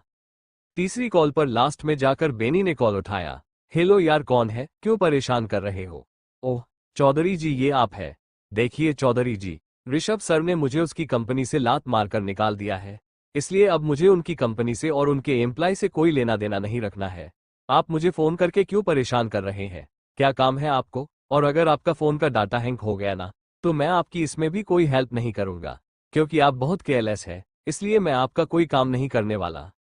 स्टाफ मेंबर ने अपने फोन को स्पीकर पर डाल रखा था, इसलिए ऋषभ उसकी लगातार चलती जा रही बकवास को अच्छे से सुन पा रहा था। इस बीच ऋषभ नाम इशारे से अपने हाथ में फोन लिया और बेनी की बात को काटते हुए बोला, लेकिन मेरा काम तो करोगे ना। एक छोटे से बिना रोशनी वाले रूम में अपने लैपटॉप स्क्रीन को खुले बैठा एक लड़का सिंपल टी शर्ट और जीन्स में बैठा हुआ था। उसके हाथों पर और साइड से गर्दन पर कुछ टैटू भी बने हुए थे, जो उस लैपटॉप की रोशनी में हल्के हल्के दिखाई दे रहे थे। वो लड़का दिखने में बिल्कुल किसी कॉलेज बॉय की तरह लग रहा था। क्लीन शेड लुक, अच्छा खासा attractive face, just like a college play boy. Rishabh की भारी कड़क आवाज जैसे ही उस बेनी के कानों में पड़ी, बेनी एकदम से अपनी जगह पर खड़ा हो गया और उसका लैपटॉप गिरते गिरते बचा। सरा आप? ऋषभ ने अपनी बात कहते हुए बेनी से कहा, अगले आधे घंटे के अंदर मेरे सिस्टम में आए हुए सारे वायरस है आउट हो जाने चाहिए। ऋषभ की बात का जवाब देते हुए बेनी ने दूसरे हाथ से अपनी गर्दन पकड़ी और बोला, लेकिन सर आप क्या भूल गए कि मैं अब आपका कोई एम्प्लॉय नहीं हूं। आप मुझे ऐसे ऑर्डर नहीं दे सकते हैं। आप शायद भूल गए कि आपने मेरी एक छोटी सी मिस्टेक के लिए मुझे खुद ही कंपनी से निकला था। बेनी की शिकायत पर ऋषभ ने कहा, ठीक है तो तुम्हें अपने काम के बदले पैसे चाहिए ना, मैं तुम्हें दूंगा। बेनी ने ऋषभ की बात को काटते हुए कहा, नो सर, मुझे पैसे नहीं चाहिए। मैं अकेली जान इतने सारे पैसे को क्या करूंगा। मैं पहले ही बहुत सारे पैसे कमा चुका हूं, आई मीन जॉब करके। ऋषभ ने अपनी भौहें उठाते हुए बोला, ओह तो अब तुम मुझसे नेगोशिएशन करने के मूड में हो?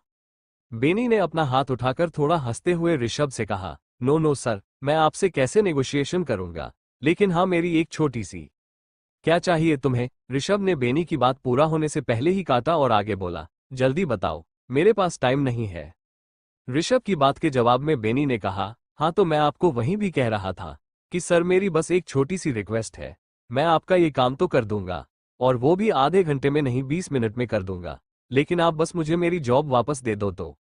ऋषभ ने गहरी सांस भरकर कहा, ओके, अगले 5 मिनट में तुम्हारा रिअपॉइंट लेटर तुम्हारे मेल पर ट्रांसफर हो जाएगा। ऋषभ की बात सुनकर बेनी एकदम से खुशी से लगभग उछलते हुए ऋषभ से बोला, ओके सर, मैं अभी के अभी आपका काम पूरा करता हूँ। ओके, आप मुझे बस 20 मिनट दीजिए, मैं अभी आपका काम पूरा करता हूँ। ऋषभ ने बेनी की बात काटते हुए कहा, ठीक है, अपना काम खत्म करके 20 मिनट के बाद मेरे ऑफिस के कमरे में डायरेक्ट आकर मुझसे मिलो। मैं तुम्हारा अपॉइंटमेंट लेटर खुद साइन करके तुम्हें दूंगा। बेनी ने ओके कहा और उसने जैसा ही ऋषभ के सर्वर में आए सारे वायरस को 20 मिनट के अंदर अंदर सिस्टम से डीएक्टिवेट कर दिया। डन सर, अब मैं अभी थोड़ी देर में ही है आपके ऑफिस आ रहा हूं। बेनी ने जैसे ही ये कहा, यहां ऋषभ ने अपनी दोनों हाथों को टेबल पर रखे फोन के इर्द गिर्द रखा और वो एक हल्की सी तिरछी मुस्कान के साथ झुकते हुए बोला, I am waiting. Episode 17। Rishabh ने बेनी की बात काटते हुए कहा, ठीक है, अपना काम खत्म करके 20 मिनट के बाद मेरे ऑफिस के केबिन में डायरेक्ट आकर मुझसे मिलो। मैं तुम्हारा अपॉइंटमेंट लेटर खुद साइन करके तुम्हें दूंगा। बेनी ने ओके कहा और उसने जैसा ही ऋषभ के सर्वर में आए सारे वायरस को 20 मिनट के अंदर अंदर सिस्टम से डीएक्टिवेट कर दिए। डन सर, अब मैं अभी थोड़ी देर में ही है आपके ऑफिस आ रहा हूं। बेनी ने जैसे ही ये कहा, यहां ऋषभ ने अपनी दोनों हाथों को टेबल पर रखे फोन के इर्द गिर्द रखा। वो एक हल्की सी तिरछी मुस्कान के साथ झुकते हुए बोला, आई एम वेटिंग।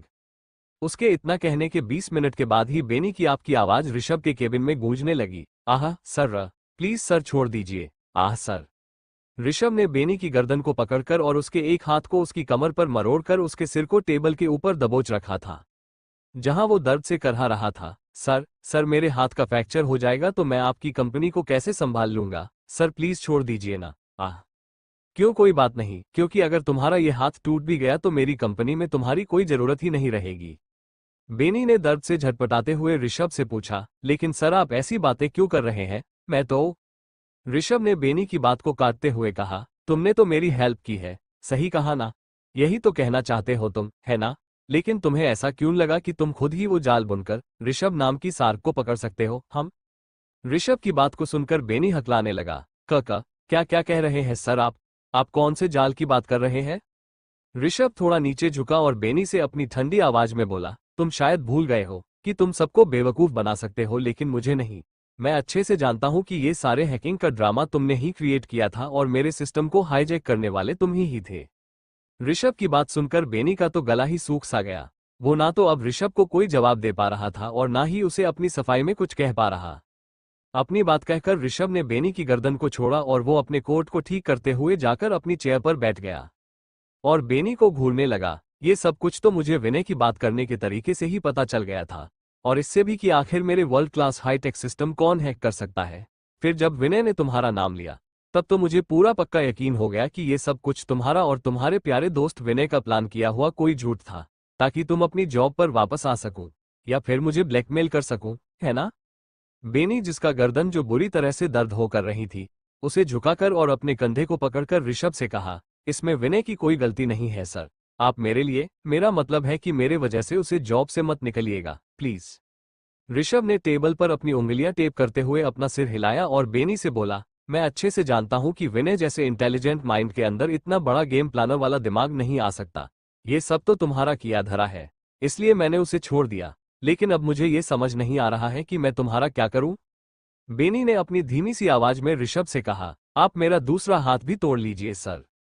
इतना बोलकर बेनी जल्दी से घुटनों के बल बैठा और ऋषभ से आगे बोला, लेकिन मुझे यहीं पर जॉब करनी है, और आप भी अच्छे से जानते हो कि मैं यहाँ के अलावा कहीं और जॉब करने के बारे में सोच भी नहीं सकता हूँ। प्लीज सर, समझने की कोशिश कीजिए।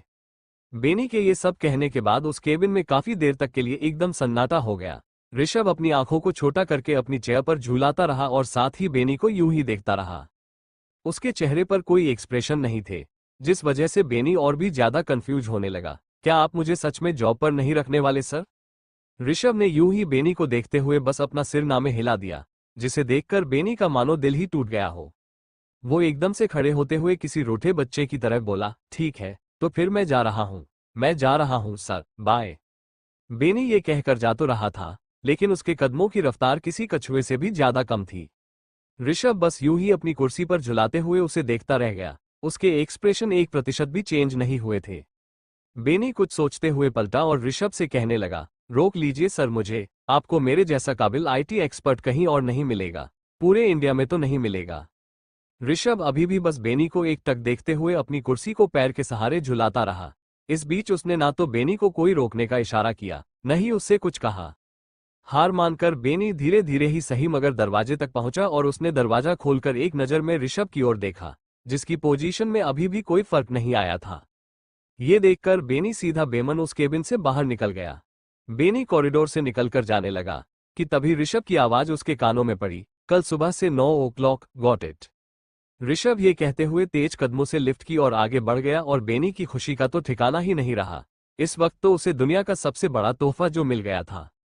वो अपना बड़ा सा मुंह फाड़ते हुए बोला, oh thank you so much sir, I love you so much. ऐसा कहकर बेनी उछलने लगा। ऋषभ पलटकर उससे बोला, थोड़ा सुधर जाओ, ऐसी हरकतें तो मेरा 6 साल का बेटा भी नहीं करता है। इतना कहकर और ऋषभ लिफ्ट के आते ही उसमें चढ़ गया। वो बेनी की अपनी नौकरी फिर से मिल जाने की खुशी सेलिब्रेट करता छोड़ चला गया। Lifeline hospital. यहाँ हॉस्पिटल में आर्या शिवांश की मेडिकल रिपोर्ट एनालाइज कर रही थी, जिन्हें देखकर आर्या ने शिवांश की तरफ एक प्राउड वाली स्माइली दी और कहा, वेरी गुड, तुम्हारी रिपोर्ट में थोड़ी सी इंप्रूवमेंट तो है। आर्या की बात सुनकर शिवांश ने अपनी नाक चढ़ाते हुए पूछा, बस थोड़ी सी? आर्या ने शिवांश से कहा, हाँ थोड़ी सी, अभी थोड़ा और टाइम लगेगा। ओके, फिर उसके बाद बहुत थोड़ी सी, मतलब बहुत सारी इंप्रूवमेंट होगी। हम। शिवांश ने जल्दी से हाँ करते हुए अपना सिर हिलाया और आर्या उससे कहने लगी, ओके, तो तुम अब घर जा सकते हो। शिवांश ने बड़ी मासूमियत से आर्या से पूछा, और वो दिल्ली वाला इंजेक्शन? आर्या हल्के से मुस्कुराई और कहने लगी, दिल्ली इंजेक्शन क्यों लगेगा तुम्हें? तुम्हारी हेल्थ में थोड़ी ही सही लेकिन इंप्रूवमेंट तो है ना, इसलिए नो दिल्ली इंजेक्शन, बस कभी कभी। ओके। शिवांश ने किसी समझदार बच्चे की तरह अपना सिर हाँ में हिलाया और आर्या उसे देखकर मुस्कुरा दी। तभी आर्या के केबिन में एक नर्स डोर नॉक करते हुए आई और कहने लगी, डॉक्टर, वो मेडिसिन्स जो अपनी मंगाई थी, मैं ले आई हूँ। आर्या के कहने पर वो नर्स अपने हाथ में एक दवाई की ट्रे लेकर अंदर टेबल की तरफ बढ़ने लगी, मगर तभी उसका पैर वहां रखी चेयर से जा टकराया और उस नर्स के हाथों में लगी वो कांच की शीशियों से भरी ट्रे नीचे गिरने लगी।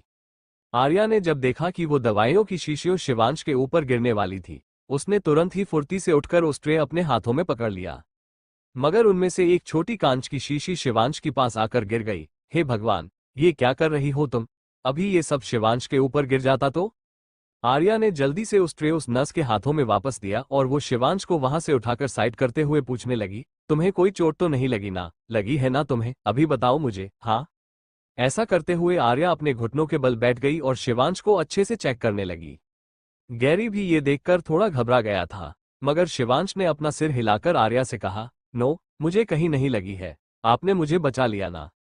शिवांश ने जैसे ही ये कहा, आर्या ने एक राहत भरी गहरी सांस ली उसने शिवांश के गाल पर हाथ रखा और बोली, थैंक गॉड तुम ठीक हो, मैं तो घबरा ही गई थी। उस नर्स ने डरते हुए कहा, सॉरी डॉक्टर, अचानक से मेरा पैर यहाँ फंस गया। I am sorry. It's okay. Arya के ऐसा कहने पर उस नर्स ने कहा, मैं इसको अभी ये सब साफ करवाती हूँ। ये कहकर वो नर्स वहां से चली गई। उसके जाने के बाद आर्या का फोन रिंग हुआ, जिस पर किसी डॉक्टर का कॉल आ रहा था। आर्या ने जैसे ही फोन पिक किया, सामने की बात सुनकर उसने ओके कहकर कॉल कट कर दिया और गहरी सांस भरकर बोली, मुझे एक इमरजेंसी के लिए जल्दी जाना होगा। आप शिवांश को ले जाइए, मैं कल इनके घर पर आकर रेगुलर चेकअप कर लूंगी। इतना कहकर आर्या केबिन बाहर चली गई। यहां उसे जाते हुए देख रहा शिवांश हल्की से मुस्कुराया और गैरी से कहने लगा, डायरी अंकल, डॉक्टर आर्या मेरा कितना ख्याल रखती है ना। गैरी ने भी हल्के मुस्कुराकर शिवांश का हाथ पकड़ा और कहने लगा, हाँ वो तो है, सी सो स्वीट। उसके साथ बाहर जाते हुए शिवांश ने गैरी से पूछा, जब वो मुझसे इतना प्यार करती है तो वो अपने बच्चों को कितना प्यार करती होगी ना, उनके बच्चे कितने लकी है। गैरी हल्के से मुस्कुराया और शिवांश से कहने लगा, अपने बच्चों से प्यार कैसे करेगी वो, उनके बच्चे हैं ही नहीं। मेरा मतलब है कि उनकी अभी तक शादी नहीं हुई है। हाँ वो अलग बात है कि वो आपको अपने बच्चों की तरह प्यार करती है, जैसे हर माँ अपने बच्चों को करती है, उसकी केयर उसे प्रोटेक्ट करती है, बिल्कुल वैसे। आगे बढ़ रहा गैरी एकदम से रुक गया, क्योंकि शिवांश अपनी टिमटिमाते आई हुई आंखों से गैरी को देख रहा था। वो बड़ी मासूमियत से गैरी से पूछने लगा, डायरी अंकल, माँ वाली फीलिंग अलग होती है, क्या उनका प्यार अलग होता है। शिवांश का सवाल सुनकर गैरी को एकदम से रियलाइज हुआ कि उसने शिवांश से क्या कह डाला था। मेरा मतलब कि मॉम डैड दोनों में से होते हैं, किसी में भी कोई अंतर नहीं होता। आप चलो, आपके डैड आपका वहां वेट कर रहे होंगे, चलो चलते हैं, गैरी ने कहा और वो शिवांश को जल्दी से वहां से लेकर चला गया। एपिसोड 18 सूर्यवंशी निवास। यहां पर दो गाड़ियां एक साथ आकर रुकी, जिसमें से पहले ऋषभ उतरा और फिर उसने पीछे वाली गाड़ी के पिछले दरवाजे को खोलकर सहारा देने के लिए अपना हाथ आगे बढ़ाया। मगर उसे नजरअंदाज करते हुए अश्विन खुद ही अपनी ताकत के बल पर कार से बाहर आए और धीरे धीरे सीढ़ियां चढ़कर अंदर जाने लगे। ऋषभ भी उनके पीछे पीछे मेन हॉल में इंटर हो गया। अश्विन घर में आते ही सोफे पर आकर बैठ गए और इधर उधर देखने लगे। फिर उन्होंने आवाज लगाई, मीमो, मेरे मीमो, कहाँ हो तुम बच्चा, देखो दादू आ गए हैं, मीमो। अश्विन की आवाज जैसी हॉल में गूंजी, ऋषभ उनसे कुछ कहने के लिए आगे बढ़ने लगा। इससे पहले कि ऋषभ अश्विन से कुछ कह पाता तभी पीछे से शिवांश की आवाज आई, दादू आप आ गए। शिवांश ये कहते हुए भागकर अश्विन की तरफ आने लगा। अश्विनी ने शिवांश को अपनी तरफ आता हुआ देखकर अपनी बाहें फैला ली, ओ मेरा मीमो। शिवांश आया और तेजी के साथ आकर अश्विन के गले से लिपट गया। दादू I miss you so so so much, आप कैसे हो। अश्विन जिनकी खुशी से आंखें नम हो गई थी, वो शिवांश के चेहरे को अपने हाथों में भरकर बोले, मैं बिल्कुल ठीक हूं मेरे बच्चा, तुम कैसे हो, दादू बाबू ने भी तुम्हें बहुत मिस किया।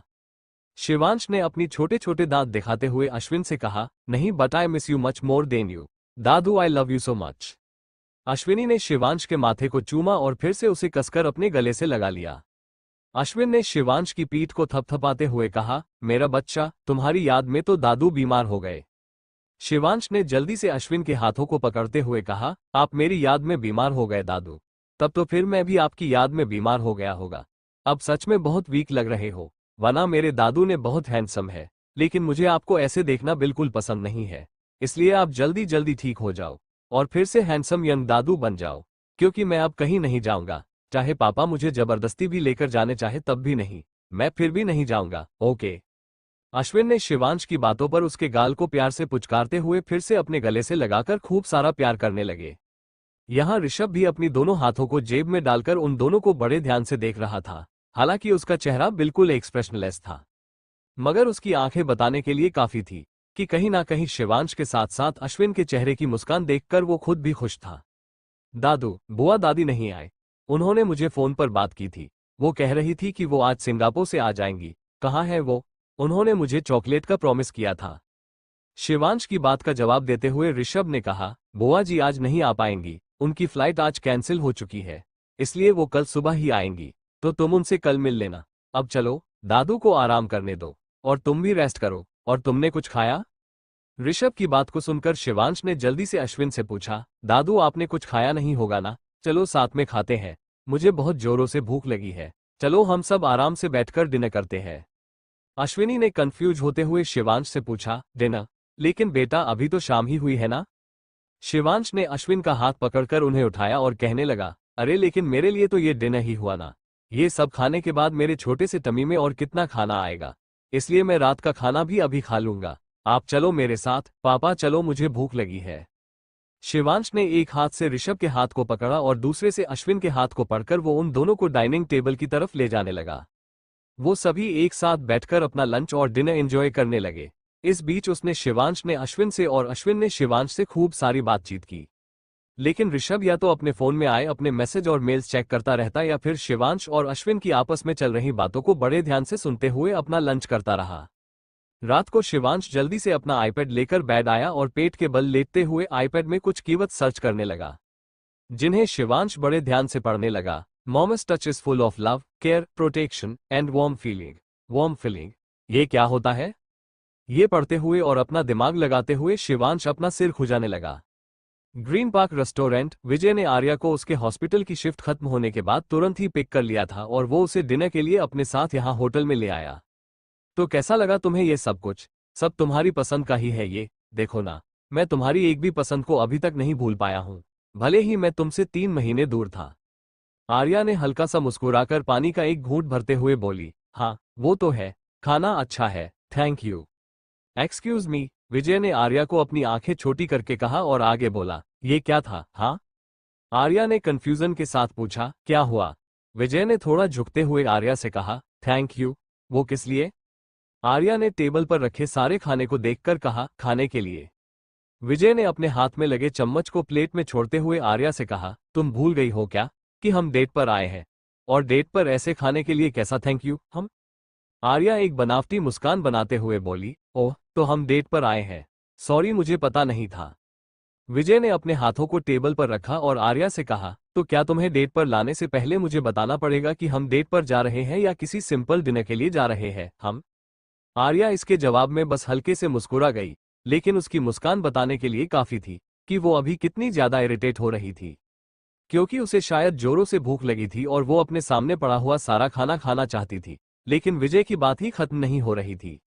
आर्या ने जल्दी से अपने चम्मच में खाना उठाकर खाते हुए विजय से कहा, हम खाना खा ले। वो क्या ही कि मुझे लेट हो रहा है, और मैं अगर देर से सोई तो फिर मैं सुबह हॉस्पिटल के लिए जल्दी रेडी नहीं हो पाऊंगी। ओके, विजय ने कहा और फिर वो दोनों अपना अपना खाना खाने लगे। सूर्यवंशी निवास। यहाँ ऋषभ ने अपने रूम में एक सिगरेट जलाई और वो उसके कश भरते हुए सीधा बालकनी में बाहर चला आया और वहां पर वो कुछ सोचते हुए सिगरेट के धुएं को उड़ाने लगा। इतने में उसके रूम का दरवाजा अचानक से खुला और शिवांश एकदम से अंदर आ गया। पापा। शिवांश की आवाज सुनकर और उसे रूम के अंदर आते हुए देखकर ऋषभ ने जल्दी से अपनी सिगरेट को पैरों के नीचे कुचलकर बुझाया और वो तुरंत रूम में आ गया। उसने बालकनी के डोर को भी लॉक किया और शिवांश से पूछने लगा, क्यों तुम इतनी रात में यहाँ पर क्या कर रहे हो? शिवांश ऋषभ को देखकर बड़े ही प्यार भरे अंदाज में मुस्कुराने लगा। क्या हुआ, तुम्हारी तबीयत ठीक है ना? ऋषभ ने शिवांश के माथे छूते हुए पूछा। तभी अचानक से शिवांश ने जल्दी से अपने छोटे छोटे हाथों को हवा में फैलाया और वो ऋषभ को गले से लगाने इशारा करने लगा। शिवांश की प्यारी सी हरकत को देखकर ऋषभ अपने घुटनों के बल बैठा और उसने तुरंत शिवांश को कसकर अपने गले से लगा लिया। मेरा बच्चा तो पापा को मिस कर रहा था। ऋषभ शिवांश से बड़े ही प्यार और नरमी से बातें कर रहा था, मगर शिवांश अपनी आंखें बंद करके न जाने कौन सी फीलिंग ढूंढ रहा था। लेकिन जब उसे वो फीलिंग आ ही नहीं रही थी, तब उसकी भौहें सिकुड़ने लगी और नाक भी चढ़ने लगी। ऋषभ ने प्यार से शिवांश के सिर को चूमा। तभी शिवांश एकदम से ऋषभ से अलग हट गया और मुंह बनाते हुए बोला, कोई फीलिंग नहीं आ रही है? हाँ, आप बिल्कुल भी वार्म नहीं हो। क्या? ऋषभ कंफ्यूज होते हुए शिवांश से पूछने लगा। शिवांश ने किसी थके आदमी की तरह एक गहरी सांस भरी और कहने लगा, कुछ नहीं, आप नहीं समझोगे, गुड नाइट। इतना कहते हुए शिवांश अपने सुस्त कदमों से रूम से बाहर चला गया। फिर दोबारा लौटकर उसने ऋषभ को कुछ अजीब तरीके से घूरा और फिर उसके रूम के डोर को भी बंद करके चला गया। वही ऋषभ जो शिवांश की हरकत से बिल्कुल अनजान था, वो पूरी तरह से कंफ्यूज हो गया। अब इसे क्या हो गया? बच्चे सच में अजीब होते हैं। Health care hospital. यहाँ के एक प्राइवेट वार्ड में जोरों से बहुत सारी चीजों को तोड़ फोड़ने और उठाकर फेंकने की आवाजें आ रही थी। उस वार्ड के दरवाजे के बाहर 2 पुलिस कांस्टेबल भी खड़े हुए थे। अंदर पूरे रूम की हर एक चीज जमीन पर बिखरी हुई थी और टूटी हुई थी। सारे डॉक्टर, नर्स और स्टाफ सभी उस बोर्ड में मौजूद उस पेशेंट को शांत करने की कोशिश कर रहे थे। देखिए सर, प्लीज आप शांत हो जाइए। चुप रहो तुम्हें पता भी है कि मेरे साथ क्या हुआ है? हाँ, और तुम सब डॉक्टर मिलकर कह रहे हो कि मेरा इलाज नहीं हो सकता है। ऐसा कैसे हो सकता है? इंडिया का सबसे बड़ा हॉस्पिटल है ये, और ये मेरा ट्रीटमेंट करने से मना कर रहा है। हाँ, क्यों क्यों क्यों? ऐसा कहकर उस लड़के ने वहां रखी एक टेबल को जोर से उठाकर जमीन पर पटक दिया। तभी बाहर से सुपारी सूट पहने हुए एक आदमी उस रूम का दरवाजा खोलते हुए अंदर आया और उस लड़के का हाथ पकड़ते हुए बोला, सैम बाबा, प्लीज शांत हो जाए। परमिशन लेकर सर जी आए आपसे मिलने। उसके इतना कहते ही दरवाजे से एक लंबा चौड़ा सफेद कुर्ता पजामा पहने हुए एक आदमी उस रूम के अंदर एंटर हो गया, जिसे देखकर सैम अपना हाथ झटकते हुए उस आदमी के सामने जाकर बोला, बहुत बड़े पॉलिटिशियन है ना आप। देखिए आपके एकलौते बेटे की क्या हालत कर दी है उस तो कौड़ी की बैड एंजल ने। मुझे नामर्द बना दिया है उसने, और आप बस हाथ पर हाथ रखकर बैठे रहिए। कुछ कीजिए डेट, कुछ कीजिए, उसे खत्म कर दीजिए। मैं उसे अपने हाथों से खुद खत्म करना चाहता हूं। लोकेश ने सैम के कंधे को थपथपाते हुए कहा, शांत हो जाओ बेटा, सब ठीक हो जाएगा। ऐसी ऐसी बहकी बहकी बातें मत करो। हम और तुम्हारे ये सब कुछ करने से ठीक नहीं होगा, लेकिन अभी डॉक्टर जैसा कह रहे हैं वैसा करो, बाकी हम सब संभाल लेंगे। हाँ। सैम, जिसकी लोकेश की आंखों में आंखें डालकर गुस्से से गहरी गहरी सांस भरता रह गया। लोकेश रूम से बाहर आया और अपने साथ चल रहे अपने पाप ब्रिजेश से बोला, वो लड़की अगर हमें नहीं मिली तो तुमने जिस जिस उसे ढूंढने में लगाया है सबको खत्म कर दो, और साथ में हमें तुम्हें भी मारने का मौका दो। हमारे बंगले के पीछे बहुत सारी खाली जमीन पड़ी है, उसका कुछ इस्तेमाल तो हो। ब्रिजेश ने थोड़ा अटकते हुए कहा, आप चिंता मत कीजिए सर जी, वो लड़की मिल जाएगी। वैसी भी होगी भी कहाँ, देश में ही तो है ना। ब्रिजेश की बात खत्म होते ही लोकेश अपनी जगह पर रुका और खिड़की से बाहर देखते हुए बोला, उससे पहले इन मीडिया वालों की आवाज थोड़ी कम करो, इनसे हमारा बहुत सिर दुख रहा है।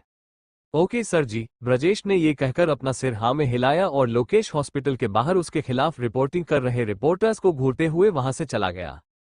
एपिसोड 19, सूर्यवंशी निवास। दोपहर का समय। आर्या रोज की तरह शिवांश को चेक करने के लिए जैसे ही उसके रूम में आए वो शिवांश को देखकर एकदम हैरानी से बोली, अरे ये क्या, तुम्हारे शर्ट कहाँ है? तुम ऐसे क्यों खड़े हो? तुम्हें ठंड नहीं लग रही है? हाँ। शिवांश, जो इस वक्त सिर्फ अपनी इनमे और नाइट सूट के पजामा में बेड के ऊपर खड़ा था, वो आर्या से बोला, नहीं मैं ठीक हूं, मुझे ठंडी नहीं लग रही है, वो मेरी शर्ट कहीं खो गई है। सुजाता जल्दी से आगे आकर इधर उधर देखते हुए बोली, मैं ढूंढ देता हूं बाबा, रुक जाइए। लेकिन अभी तो आपने पहन रखी थी, अचानक से कहां चली गई? ये सुनकर शिवांश अपनी चोरी छुपाने के लिए अपने कंधे उचकाकर अनजान बनते हुए मुंह बनाने लगा। यहां शिवांश से आर्या ने पूछा, तुम्हें सच में ठंड नहीं लगी है ना? क्योंकि जब तक तुम्हारी शर्ट नहीं मिलती है तब तक तुम कोई और शर्ट पहन लो। हम। शिवांश ने अपना सिर हिलाते हुए कहा, नहीं, मतलब हाँ, नहीं। शिवांश को कंफ्यूज देखकर आर्या शिवांश से बोली, तुम ठीक हो ना? ये कहते हुए आर्या शिवांश के पास बेड पर बैठ गई और शिवांश भी जो खड़ा हुआ था वो भी बेड पर बैठा और आर्या को कुछ सोचते हुए देखने लगा। क्या हुआ, तुम्हें कुछ कहना है मुझसे? आर्या ने शिवांश से प्यार से पूछा। जिस पर शिवांश ने अपने हाथों को एकदम से फैलाते हुए मुस्कुरा कर कहा, क्या आप मुझे एक हक कर सकते हो? वो क्या है ना, मुझे सच में ठंड लग रही है। आर्या इस बात पर मुस्कुरा दी और सुजाता जल्दी से शिवांश से बोली, बाबा क्या मैं आपके लिए दूसरी शर्ट निकाल दूं? सुजाता की बात को काटते हुए शिवांश ने जल्दी से कहा, नहीं, वो मेरी फेवरेट शर्ट है, मैं उसे ही पहनूंगा। इतने में आर्या ने जल्दी से शिवांश को अपने गले से लगा लिया। कोई बात नहीं, मिल जाएगी, अब ठीक है। आर्या के ऐसा कहने पर शिवांश ने भी आर्या को अपनी छोटे छोटे हाथों से पकड़ लिया और हल्के से अपना सिर हाँ में भी हिला दिया। आर्या के गले से लगते ही शिवांश एकदम शांत हो गया, मानो वो समझ ही नहीं पा रहा था कि आर्या के इतने करीब आकर उसे इतना प्रोटेक्टिव और केयरिंग फील क्यों हो रहा था। वहीं आर्या भी शिवांश को अपने करीब पाकर कुछ अजीब से एहसास में डूब गई। उसने प्यार से शिवांश के सिर पर हाथ फेरा, जिससे न जाने क्यों उसे एक अलग सी बेचैनी होने लगी जो उसकी समझ से परे थी। वार्म हग, शिवांश ने कहा और वो आर्या को, और आर्या उसे हैरानी के साथ देखने लगी। क्या? आर्या ने कंफ्यूज होते हुए पूछा, जिस पर शिवांश धीमे से बोला, हाँ मम्मा फीलिंग। आर्या ने मुस्कुराकर शिवांश के सिर पर हाथ फेरा और बोली, अच्छा तो तुम्हें मुझसे अपनी मम्मा वाली फीलिंग आ रही है, क्योंकि तुम्हें उनकी याद आ रही है और वो यहाँ है नहीं, यही कहना चाहते हो ना तुम? हम। आर्या की बात सुनकर शिवांश और भी ज्यादा मायूस हो गया और वो बिल्कुल उदास होते हुए बोला, पर मेरी तो मम्मा ही नहीं है। ये सुनकर तो आर्या के चेहरे की मुस्कान एकदम गायब हो गई। उसे कहीं ना कहीं खुद के अंदर कुछ खाली खाली सा महसूस हुआ। शिवांश अपनी मासूम सी नजरें उठाकर आर्या को देखने लगा। वो दोनों एक दूसरे की आंखों में देखकर अपने अंदर चल रही एक अलग से जुड़ाव वाली फीलिंग्स को समझने की कोशिश कर ही रहे थे। कि तभी सुजाता बोल पड़ी, मिल गई। ये लीजिए शिवांश बाबा, आपकी शर्ट मिल गई, यहाँ बेड के नीचे पड़ी हुई थी। आर्या ने खुद को झटकते हुए सुजाता के हाथ से शर्ट ले ली और कहने लगी, चलो अब तुम्हारी शर्ट भी मिल गई है, तो चलो जल्दी से पहन लो इसे, क्योंकि अभी तुम्हारी तबीयत इतनी भी ठीक नहीं हुई है कि तुम इस बदलते हुए मौसम में बिना कपड़ों को घूमो, तो चलो जल्दी से पहनो। सुजाता जल्दी से आगे आई और बोली, रुकिए मैम, मैं अभी पहना देती हूँ। शिवांश ने सुजाता को रोकते हुए कहा, नहीं, मैं खुद पहन लूंगा, इट्स ओके। इतना कहकर शिवांश अपनी शर्ट पहनने लगा। यहाँ आर्या ने अपना हाथ बढ़ाकर शिवांश शर्ट के बटनों को लगा दिया। ये हो गया, तो चलो अब मैं तुम्हारा डेली चेकअप शुरू करूं? शिवांश ने हाँ में अपना सिर हिलाया और आर्या शिवांश का रूटीन चेकअप करने लगी। कुछ देर बाद आर्या शिवांश का चेकअप करके सूर्यवंशी निवास से बाहर जाने लगी। यहाँ अपने बेड पर बैठे हुए शिवांश को कुछ याद आया और वो दौड़ते हुए बाहर कॉरिडोर में आ गया और वहां की रेलिंग पर खड़े होकर नीचे लिविंग रूम में देखने लगा, जहां से आर्या बाहर की ओर जा रही थी। तभी शिवांश ने चिल्लाते हुए उसे आवाज लगाई, डॉक्टर आर्या। आर्या जल्दी से पलटी और ऊपर शिवांश को देखने लगी। शिवांश की तेज आवाज सुनकर अपने रूम से बाहर आ रहे अश्विन नीचे लिविंग हॉल की तरफ देखने लगी और ये जानने की कोशिश करने लगे कि आखिर शिवांश किस बात कर रहा था। शिवांश ने अपना हाथ हिलाकर जोर से आवाज लगाते हुए आर्या से कहा, कल जब आप आएंगी तो क्या आप कल थोड़ा जल्दी आ सकते हो? आर्या ने मुस्कुराते हुए शिवांश से पूछा, जल्दी, लेकिन क्यों? शिवांश ने आर्या से शिकायत करते हुए कहा, क्योंकि आप हमेशा आते हो और तुरंत चले जाते हो, मेरे साथ ठीक से बात ही नहीं करते हो। मुझे आपसे कुछ पूछना है, मतलब कुछ डिस्कस करना है। अभी तो आप जा रहे हो, लेकिन हम कल आराम से बैठकर बात करेंगे, इसलिए कल आप जल्दी आओगे ना? आर्या ने शिवांश कहा, ठीक है, मैं कोशिश करूंगी। इससे पहले कि अश्विन कुछ और आगे आकर ठीक से नीचे आर्या को देख पाते, उससे पहले ही आर्या ने शिवांश से कहा, ओके बाय, और इतना कहकर वो पलटकर बाहर की ओर निकल गई। आर्या को जाता हुआ देखकर अश्विन ने शिवांश के सिर पर हाथ फेरा और पूछा, ये तुम किससे बात कर रहे थे मीमो? शिवांश ने एक्साइटमेंट से कहा, दादू, डॉक्टर आर्या से। और किससे? अश्विन ने शिवांश से कंफ्यूज होते हुए पूछा, ये वही डॉक्टर है ना जिनके बारे में तुम मुझे उस दिन फोन पर बता रहे थे? वो तुम्हें कितना प्यार से ट्रीट करती है और तुम्हारी कितनी केयर करती है। हम शिवांश ने अपने दांतों को चमकाते हुए एक बड़ी सी स्माइल के साथ अपना सिर हाँ हिलाया और बोला, और साथ में बहुत स्वीट भी है। मुझे उनसे बात करना बहुत अच्छा लगता है दादू। और आपको पता है दादू, वो स्वीट होने के साथ साथ बहुत केयरिंग भी है। डॉक्टर आर्या मेरा तो बहुत ज्यादा अच्छे और स्पेशल ख्याल रखती है, बिल्कुल आपकी और पापा की तरह। अश्विन शिवांश की बात सुनकर किसी गहरी सोच में डूब गए। ये बात उनके चेहरे से साफ झलक रही थी। साहनी मैंशन, रात का वक्त। यहाँ इस वक्त उषा और विजय दोनों ही डाइनिंग टेबल पर बैठकर अपना डिनर कर रहे थे। इस बीच उषा की तिरछी निगाहें विजय को बड़े अच्छे से नोटिस कर रही थी। जहां उसके पास बैठे विजय का एक हाथ उसकी प्लेट में चम्मच घुमा रहा था, तो वहीं दूसरे से उसने अपने कान पर लगे फोन को पकड़ा हुआ था। आप जिस व्यक्ति से संपर्क करना चाहते हैं वो अभी आपका कॉल। विजय ने यह सुनकर इरिटेट होते हुए कॉल कट किया और वो अपना फोन टेबल पर रखकर खाना खाने लगा। क्या हुआ, तुम्हारी डॉक्टर आर्या बिजी है क्या? हम उषा ने थोड़ा ताना मारते हुए विजय से कहा। विजय ने एक गहरी सांस भरकर उषा से कहा, प्लीज मॉम, अब आप शुरू मत हो जाए। ऐसा कुछ नहीं है, मेरी सुबह ही उससे बात हुई थी। और हाँ, हम कल रात डिनर पर भी गए थे। कभी कभी तो बिजी रहती है ना वो, आखिर वो एक डॉक्टर है ना, इमरजेंसी कभी भी आ सकती है। उषा ने एक तिरछी मुस्कान के साथ विजय से कहा, बेटा, जब तक किसी लड़की के पैरों में रिश्ते की बेड़ियां नहीं बांधी जाती है ना, तब तक वो बिल्कुल पूरी तरह से आजाद रहती है। तुम्हारा उस पर कोई कंट्रोल नहीं होता है और न ही कोई हक। विजय इस बात पर उषा को कंफ्यूजन के साथ देखने लगा। उषा ने अपनी बात आगे बढ़ाते हुए विजय से कहा, और अगर यही आर्या तुम्हारी वाइफ होती ना, तब उसकी पूरी रिस्पॉन्सिबिलिटी बनती थी कि वो तुम्हारा फोन उठाए और तुम्हें जवाब दे कि वो कहाँ है और किस चीज में बिजी है। हम विजय ने उषा की बात को टालते हुए कहा, ओह मॉम प्लीज, ऐसा कुछ भी नहीं है। उषा ने विजय के हाथ पर हाथ रखते हुए कहा, मैं जानती हूं कि तुम कभी नहीं मानोगे, क्योंकि तुम उस लड़की से अंधा प्यार करने लगी हो, और अगर तुम उससे इतना ही प्यार करते हो तो मुझे भी कोई प्रॉब्लम नहीं है, लेकिन बस मुझे तुम्हें इस तरह से देखना भी बिल्कुल पसंद नहीं है। विजय ने उषा से कहा, तो फिर आप क्या चाहती है? ऐसा क्या करूं मैं जिससे आपकी आर्या लेकर सोच बदल जाए? सगाई कर लो उससे, उषा ने विजय की बात को काटते हुए कहा और आगे बोली, वो भी जल्द से जल्द। अगर तुम उसे हमारे घर की बहू बनाना चाहते हो तो ये सब कुछ जल्द से जल्द खत्म करो, इससे पहले कि तुम पूरी तरह से पागल हो जाओ। विजय ने उषा के गालों को खींचते हुए मुस्कुरा कर कहा, ओफो मॉम, आपको मेरी कितनी फिक्र रहती है। ठीक है, आप चिंता मत कीजिए, मैं इस बारे में आर्या से जल्द बात करूंगा। ओके। उषा थोड़े कड़क अंदाज में बोली, सिर्फ बात नहीं करनी है, उसे मनाना ही है। मैं चाहती हूं कि तुम लोगों की सगाई इस महीने की आखिरी तक हो जाए बस। और मैं इस बात पर तुमसे कोई आर्ग्यूमेंट नहीं चाहती हूं, समझे तुम? विजय ने अपनी आईब्रो उठाते हुए अपने दोनों हाथों को उठाया और हाँ में अपना सिर हिला दिया। सूर्यवंशी निवास, रात का समय। यहां भी ऋषभ, अश्विन और शिवांश तीनों मिलकर अपना डिनर कर रहे थे। इस बीच शिवांश के मुंह पर सिर्फ और सिर्फ आर्या की ही बातें थी, जिसे ऋषभ को तो कोई फर्क नहीं पड़ रहा था, क्योंकि वो जान चुका था कि शिवांश को आर्या कितनी स्वीट लगने लगी थी।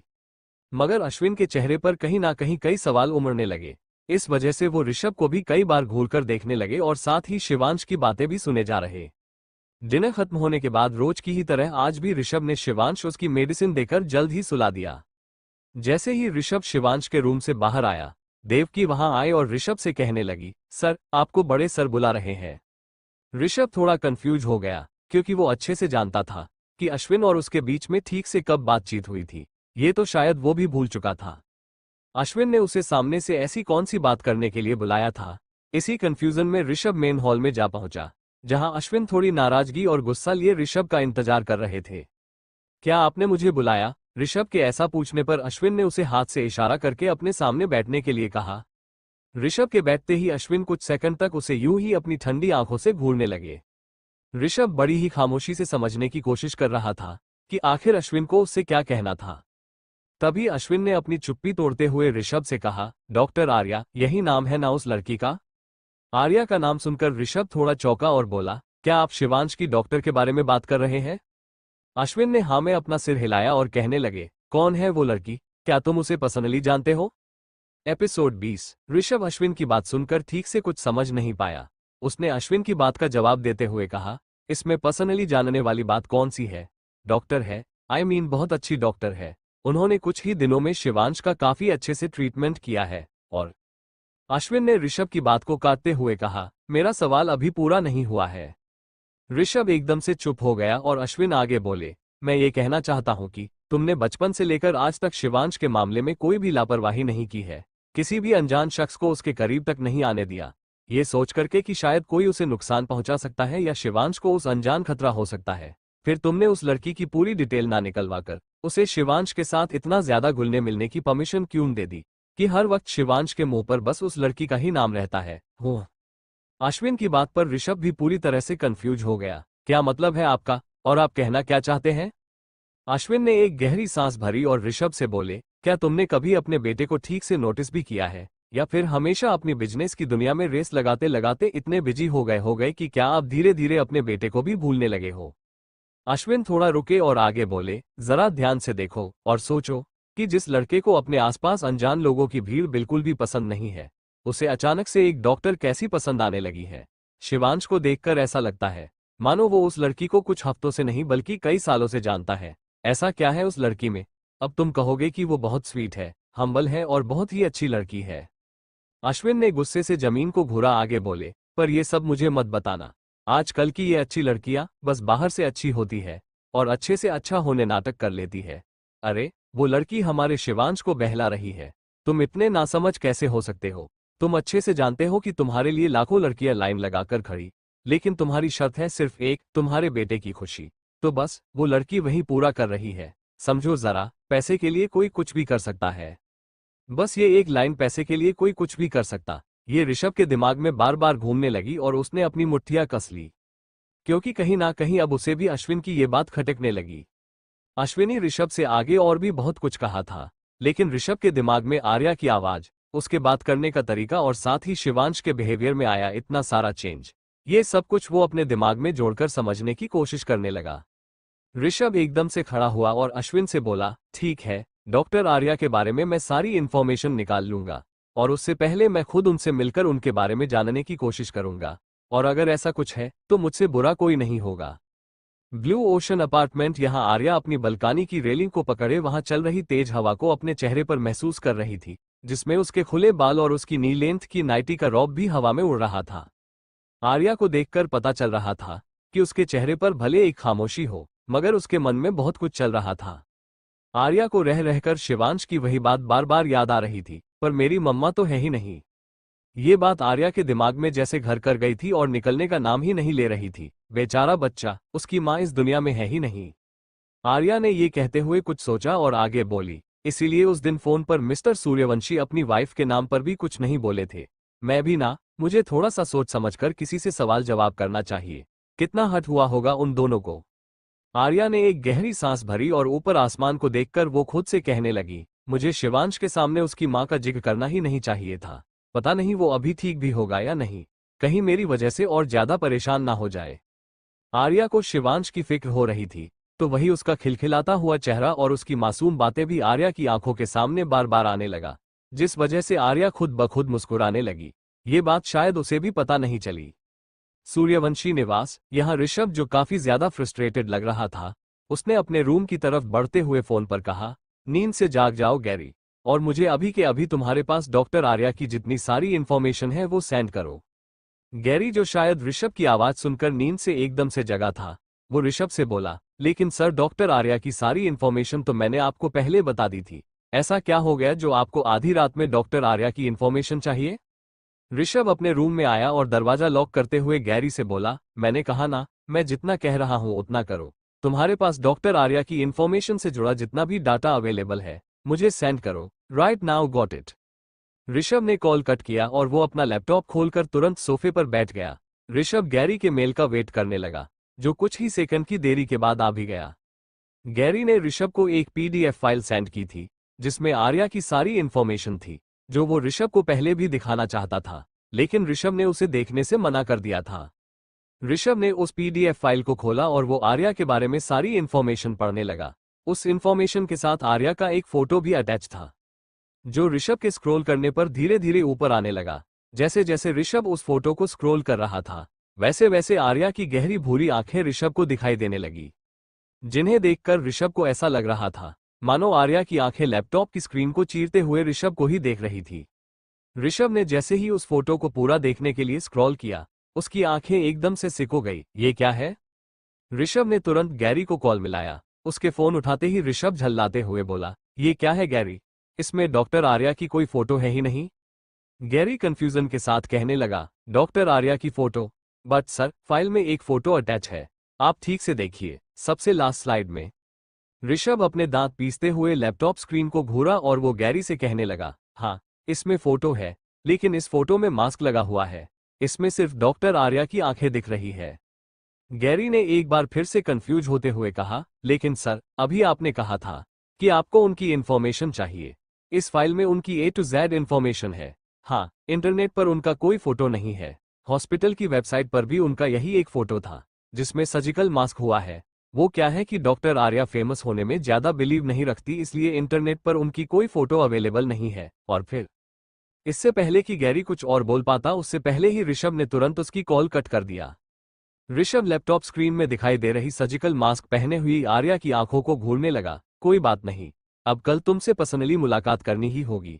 Doctor Arya Bakshi, lifeline hospital. सुबह का समय। अगले दिन ऋषभ सुबह जल्दी तैयार होकर गैरी के साथ हॉस्पिटल के लिए निकल गया। ऋषभ आज बिल्कुल अलग अंदाज में हॉस्पिटल पहुंचा था। चेहरे पर ब्लैक मास्क, सिर पर black cap, black hoodie, blue jeans, white shoes, इन सब में ऋषभ किसी कॉलेज बॉय से कम नहीं लग रहा था। ऋषभ को इस लुक में पहचानना नामुमकिन था। आज गैरी का गेटअप भी ऋषभ जितना सेम ही था। हालांकि उसने अपने चेहरे पर मास्क नहीं लगा रखा था, मगर सिंपल जीन्स टी शर्ट में गैरी भी किसी स्टूडेंट की तरह लग रहा था।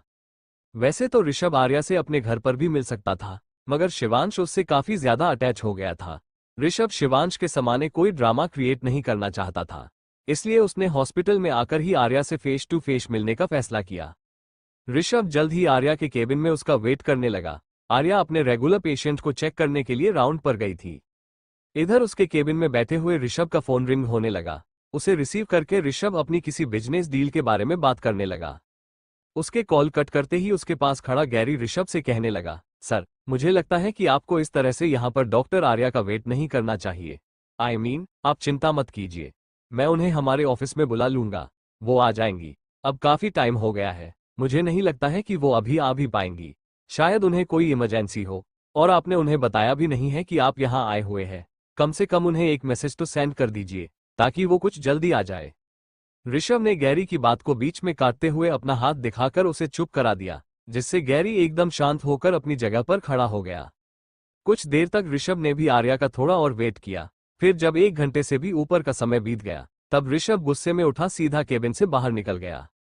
ऋषभ के साथ उसके गैरी भी उसके पीछे पीछे चलने लगा। तभी गैरी ने पीछे कॉरिडोर में देखते हुए ऋषभ से कहा, सर एक सेकंड, वो रही डॉक्टर आर्या।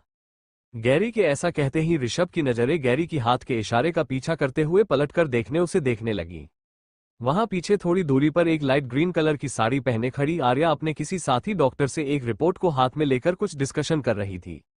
ऋषभ ने जैसे ही दूर खड़ी आर्या को देखा, उसकी आंखें छोटी हो गई। वो बड़े ध्यान से आर्या को देखने लगा। आर्या के वो खुले हुए बाल उसके चेहरे पर आ रहे थे, जिन्हें उसने अपने कान के पीछे समेट लिया और बातें करते हुए एकदम से थोड़ा हंसने लगी।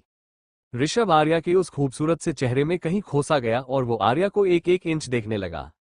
लंबी हाइट, पतला दुबला फिगर, जिस पर लिपटी वो हरे रंग की साड़ी, कमर तक खुले बाल और उसका वो खूबसूरत सा चेहरा, जिस पर उस डॉक्टर से बात करने की वजह से अभी भी उसके पतले गुलाबी होठों हल्की सी मुस्कान छाई हुई थी, जिसे देखकर ऋषभ अपनी नजरें आर्या के चेहरे से पर से हटा ही नहीं पा रहा था। यहां अपनी बात खत्म करके आर्या आगे की तरफ आने लगी। उसकी कॉन्फिडेंट भरी चाल को देखकर ऋषभ इसे सिर से लेकर पांव तक अपनी आंखों से नापने लगा।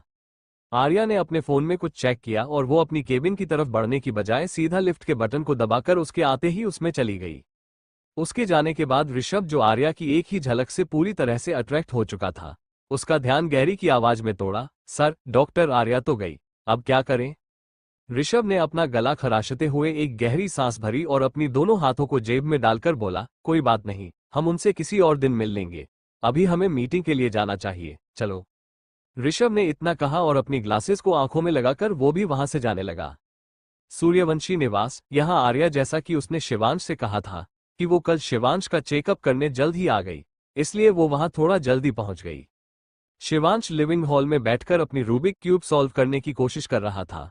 उसने जैसे ही आर्या को अंदर आते हुए देखा, वो एकदम से खुश होते हुए अपनी जगह पर उठ खड़ा हुआ। ओह, डॉक्टर आर्या। आर्या शिवांश के चेहरे की मुस्कान को देखकर एकदम मुस्कुरा गई। शिवांश एक्साइटमेंट से आर्या ने पास आते हुए बोला, तो आज आप जल्दी आ ही गई, मेरी बात मानने के थैंक यू। आर्या शिवांश के बालों में हाथ फेरते हुए बोली, इट्स ओके, आज मेरे पास काम थोड़ा कम था, या फिर यूं कह लो कि तुम थोड़े ज्यादा लकी हो, इसलिए तुम मेरा टाइम ले पा रहे हो। अब चलो, जल्दी से तुम्हारा चेकअप करते हो, फिर जो मुझे बताना या पूछना है वो पूछ लेना, ओके। शिवांश ने आर्या की बात खत्म होते ही उसका हाथ पकड़ा और कहने लगा, ओके चलो। ऐसा कहकर शिवांश आर्या को अपने साथ अपने रूम में ले जाने लगा। शिवांश का रूटीन चेकअप हो जाने के बाद आर्या ने शिवांश से पूछा, अच्छा ठीक है, ये तो हो गया, अब तुम्हारी हेल्थ में भी काफी इंप्रूवमेंट है, तो अब तुम मुझे बताओ क्या पूछना था तुम्हें? डॉक्टर आर्या से हम। शिवांश ने एक गहरी सांस भरी और वो अपनी चमकती हुई आंखों से आर्या को देखते हुए कहने लगा, वो क्या है कि मुझे आपसे पूछना था। इससे पहले कि शिवांश की बात पूरी हो पाती, बाहर कॉरिडोर से किसी के चीखने की आवाज आने लगी। आहा, थैंक्स फॉर वॉचिंग।